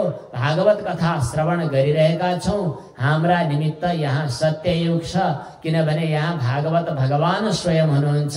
भागवत कथा भइरहेको ठाउँमा साक्षात भगवान पनि हुनुहुन्छ। भक्तवत्सल भगवानको, श्रीमद् भागवत भगवानको। सौनकादि ऋषिहरूले भन्नुहुन्छ, भगवत कथा श्रवण गर्दा हामीलाई ज्यादै खुसी लागेको छ, अरू पनि कथाहरू सुनाउनुहोस्। सुतजीले भन्नुहुन्छ, एक पटकको कुरा हो, राजा परीक्षित वनविहार गर्दै हिँड्नु भएको थियो। एउटा ऋषि भएको ठाउँमा पुग्नुभयो। आश्रममा समीक नाम गरेका ऋषि तपस्या गरेर बस्नु भएको थियो। राजालाई प्यास लागेछ, पानी पिउने इच्छा गरेर माग्दा तपस्यामा बसिरहेका ऋषिले सुन्नु भएन। नसुन्दा राजालाई सायद मुकुटको कारणले कलियुगले स्पर्श गर्यो कि रिस उठ्यो। नजिकमा रहेको मरेको सर्पलाई धनुको टुप्पोले उठाएर राजाको गलामा राखिदिए अनि बुट बजार्दै राजा परीक्षित राज्यतिर फर्किएर गए। नबोलिकन, चकचक नगरिकन। भक्तवत्सल भगवानको। ऋषिका पुत्र जसको नाम चाहिँ श्रृंगी भन्ने थियो, उनले कतै अरू ऋषिपुत्रहरूले भनेको सुनेर थाहा पाए कि मेरो पिताजीको गलामा कसैले आएर मरेको सर्प राखिदिएको छ। एकदमै रिसाए र कोशी नदीको जल हातमा लिएर कौशिक्याप उपस्पृश्य साप दिन थाले कि जसले मेरो पिताजीको गलामा मरेको सर्प राखिदियो, त्यो उच्छृङ्खल मर्यादाको उल्लङ्घन गर्ने दुष्टलाई आजको 7 दिनभित्र सर्पले डसेर मृत्यु भइजाओस् भनेर श्राप दिए। यो कोशी नदीको जल हाम्रै नेपालकै कौशिकी नदी हुनुपर्छ। यहाँ कौशिक्याप उपस्पृश्य भनेर लेखिएको छ। इति लङ्घित मर्यादं तक्षकः सप्तमेहनि दंशति स्म कुलाङ्गारं चोदितो मे ततद्रुहम्। यस प्रकार साप दिएर अनि पिताजी भएको ठाउँमा आए। गलाको त्यो सर्पलाई पन्छाएर रुँदै कराउँदै छटपटाइरहेको बेला ती आङ्गिरस समीक ऋषिले आँखा खोल्नुभयो र हेर्नुभयो, छोरा रोइरहेको छ, नजिकमा मरेको सर्प छ। के भयो, किन रोएको भन्दा छोराले भन्यो, आज हजुरको गलामा मरेको सर्प राखिदिएछ, कुन चाहिँ दुष्ट राजा हो, त्यसलाई मैले श्राप दिएँ भनेपछि ऋषिलाई लाग्यो, अरे अरे राजा त धर्मरक्षाको लागि हामीले तोकेको, राजाको मृत्यु हुनु भनेको समाजको धर्मरक्षा कसरी होला, त्यो त ठिक भएन, तैले गल्ती गरिछस् बाबु, त किन रिसाएको? हामी त ब्राह्मण हो, ब्राह्मण त रिसाउनु हुँदैन। ब्राह्मणको तपस्या भनेको, ब्राह्मणको सम्पत्ति भनेको तपस्या हो। तपस्या छोडेर लेनदेन धन सम्पत्ति कमाइतिर लाग्नु भनेको ब्राह्मणले आफ्नो ब्राह्मणत्वलाई समाप्त गर्नु हो। त आज किन रिसाह भनेको? तेरो आहार विहारमा अशुद्धता पो भयो कि? त शुद्ध बन्नु पर्दछ। त अब फल मात्रै खाएर आहार शुद्धि गरेर साधना गरेर आफ्नो मनोवृत्ति, कुत्सित मनोवृत्तिमाथि नियन्त्रण प्राप्त गर्नुपर्दछ भनेर पिताजीले आफ्नो छोरालाई हराउनु भयो। र तत्काल भन्नुभयो कि त्यो राजालाई सूचना दिनु पर्यो। खबर पठाइयो। राजा जब त्यहाँबाट फर्किँदै गर्दा, दरबारमा पुगेर मुकुट निकाल्दै गर्दा राजाको मनमा पश्चाताप हुन थाल्यो। मैले आज ब्राह्मण देवलाई चाहिँ अपराध गरेँ, त्यो मरेको सर्प घाँटीमा लगेर राखिदिएँ, गल्ती गरेँ। यो गल्तीको प्रायश्चित के हुने होला भनेर चिन्ता मानिरहेको बेला खबर आयो कि ऋषिपुत्रले श्राप दिएका छन्, 7 दिनभित्र सर्पले डसेर मृत्यु हुँदैछ भन्ने कुरा। त्यो सुन्ने बित्तिकै राजालाई ठिकै हो भन्ने पनि लाग्यो, तर म अब राज्यमा अल्मलिएर बस्नु हुँदैन भन्ने लाग्यो। त्यसपछि राजाले तत्काल आफ्नो छोरा जनमेजयलाई राज्य सिंहासनमा अभिषिक्त गरेर अब गंगाको किनारतिर प्रस्थान गर्नुभयो। राजर्षि परीक्षित जब गंगाको किनारमा पुग्नु भएको थियो, त्यहाँ ऋषि मुनिहरूको लर्को लाग्यो। तत्रोपजग्मुर भुवनम पुनाना महानुभावा मुनयः सशिष्या प्रायेण तीर्थाभिगमापदेशैः स्वयं ही तीर्थानि पुनन्ति सन्तः। अरु सांसारिक मानिसहरू तीर्थमा किन जान्छन्? आफू पवित्र हुन जान्छन्। सन्त महात्माहरू तीर्थमा किन जानुहुन्छ? तीर्थलाई पवित्र बनाउन जानुहुन्छ। त्यसैले देश विदेशबाट राजर्षिहरू पनि गए, ऋषि मुनिहरू पनि जानुभयो। अत्रि वशिष्ठ च्यवन शरद्वान लगायतका धेरै ऋषि मुनिहरूको त्यहाँ जमघट भयो। राजा परीक्षित सबैको बीचमा हुनुहुन्थ्यो। राजा परीक्षितले आफू धन्य धन्य भएको अनुभव गर्दै ती सबै ऋषिहरूको सम्मान र स्वागत गर्दै अनि भन्न थाल्नुभयो कि अब मरणासन्न व्यक्तिले के गर्नुपर्दछ। यही संवाद मात्रै हुँदै थियो। त्यसै अवसरमा अकस्मात दिव्य महापुरुषको आगमन भयो, जो साक्षात श्री शुकदेवजी महाराज हुनुहुन्थ्यो। श्री शुकदेवजी महाराजको, सद्गुरुदेव भगवानको कस्तो दिव्य स्वरूप थियो। तत्रा भवत भगवान व्यासपुत्रो यदृच्छया गाम अटमानो नपेक्षा। स्वतन्त्रतापूर्वक पृथ्वीको विचरण गर्दै गर्दै आउनुभएका श्री शुकदेवजी महाराज, जसलाई सर्वसाधारण व्यक्तिहरूले चिन्न सकेका थिएनन्। कतिपय ग्रामीण बालक बालिकाहरूले धुलो फ्याँकेर वा अपमानित गर्दै उपहास गर्दै आइरहेका थिए। सुपुष्ट शरीर छ, लगभग 16 वर्षको उमेर छ। शरीरमा कुनै खास विशेष कपडाहरू छैनन्। सुन्दर आकृति देखिन्छ। अति सुन्दर विग्रह छ। यस्ता श्री शुकदेवजी महाराज त्यहाँ आइपुग्नु भएको देखेर त्यहाँ बसेका सबै मुनिहरू, राजर्षिहरू, योगीहरू सबै जराक जुरुक आफ्नो आसनबाट उठे। भक्तवत्सल भगवानको अलि उत्साहका साथ सद्गुरुदेव भगवानको। उत्साह त छ नि, जगाउन पो बाँकी रहेछ। सद्गुरुदेव भगवानको। जब सुकदेवजी महाराज आउनु भएको थियो, सब जराक जुरुक उठेर सुकदेवजी महाराजको स्वागत गर्न थाले। ठुलो आसनमा राखे। पाद्य अर्घ्य आदिद्वारा सुकदेवजी महाराजको जब स्वागत भयो, त्यसपछि राजा परीक्षितले भन्नुभयो कि हामी आज भाग्यमानी भयौं। अहो अद्य वयं ब्राह्मण सत्सेव्या क्षत्र बान्धवः। हामी क्षत्रियहरू हामीले अपराध पनि गरेका हौं, हामी दण्डभागी हुने अधिकारी हौं। तर आज हजुरहरूको जब आगमन भयो सन्त समागमद्वारा आज हामीहरू कृतकृत्य भयौं, धन्य धन्य भयौं। हामी मानव तीर्थ बराबर हामी धन्य भयौं। जुन सन्त महात्माहरूको दर्शन मात्रले, दर्शन होइन स्मरण मात्रले पनि गृहस्थाश्रममा बस्ने व्यक्तिहरू पवित्र हुन्छन्। गृहस्थाश्रमका गृह घर पवित्र हुन्छन्। त्यस्ता सन्त महात्माहरूको सद्गुरुदेवको यदि घरमा नै आगमन भयो भने सद्गुरुदेवका चरण रजले घरलाई स्पर्श मात्रै गर्यो भने पनि हाम्रा घरहरू पवित्र हुन्छन्। यस्ता सन्त महात्मा गुरुदेवहरूको आज यहाँ सान्निध्य प्राप्त भएको छ। त्यसैले हाम्रा सम्पूर्ण जन्म जन्मान्तर युग युगान्तर कल्प कल्पान्तरमा अर्जन गरेका पापहरू समाप्त भएका छन्। अवश्य पनि सन्त महात्माहरूको दर्शन प्राप्त गर्नुले के अनुमान गर्न सकिन्छ भने साक्षात जगदीश्वर भगवान श्री कृष्ण पनि हामी उपर प्रसन्न हुनु भएको छ। अपि मे भगवान प्रीतः कृष्णः पाण्डुसुतप्रियः। पाण्डवका मित्र भगवान श्री कृष्ण आज हामीमाथि प्रसन्न हुनु भएको छ, किनभने भगवान श्री कृष्णको कृपाले नै आज हजुरहरूको दर्शन प्राप्त भएको हो।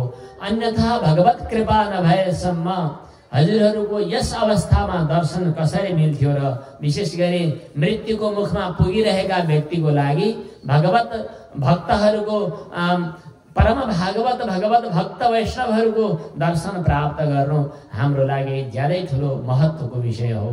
यस प्रसङ्गमा मेरो मनमा एउटै यही जिज्ञासा छ कि मृत्युको मुखमा पुगिरहेका व्यक्तिले के गर्नुपर्ने हो?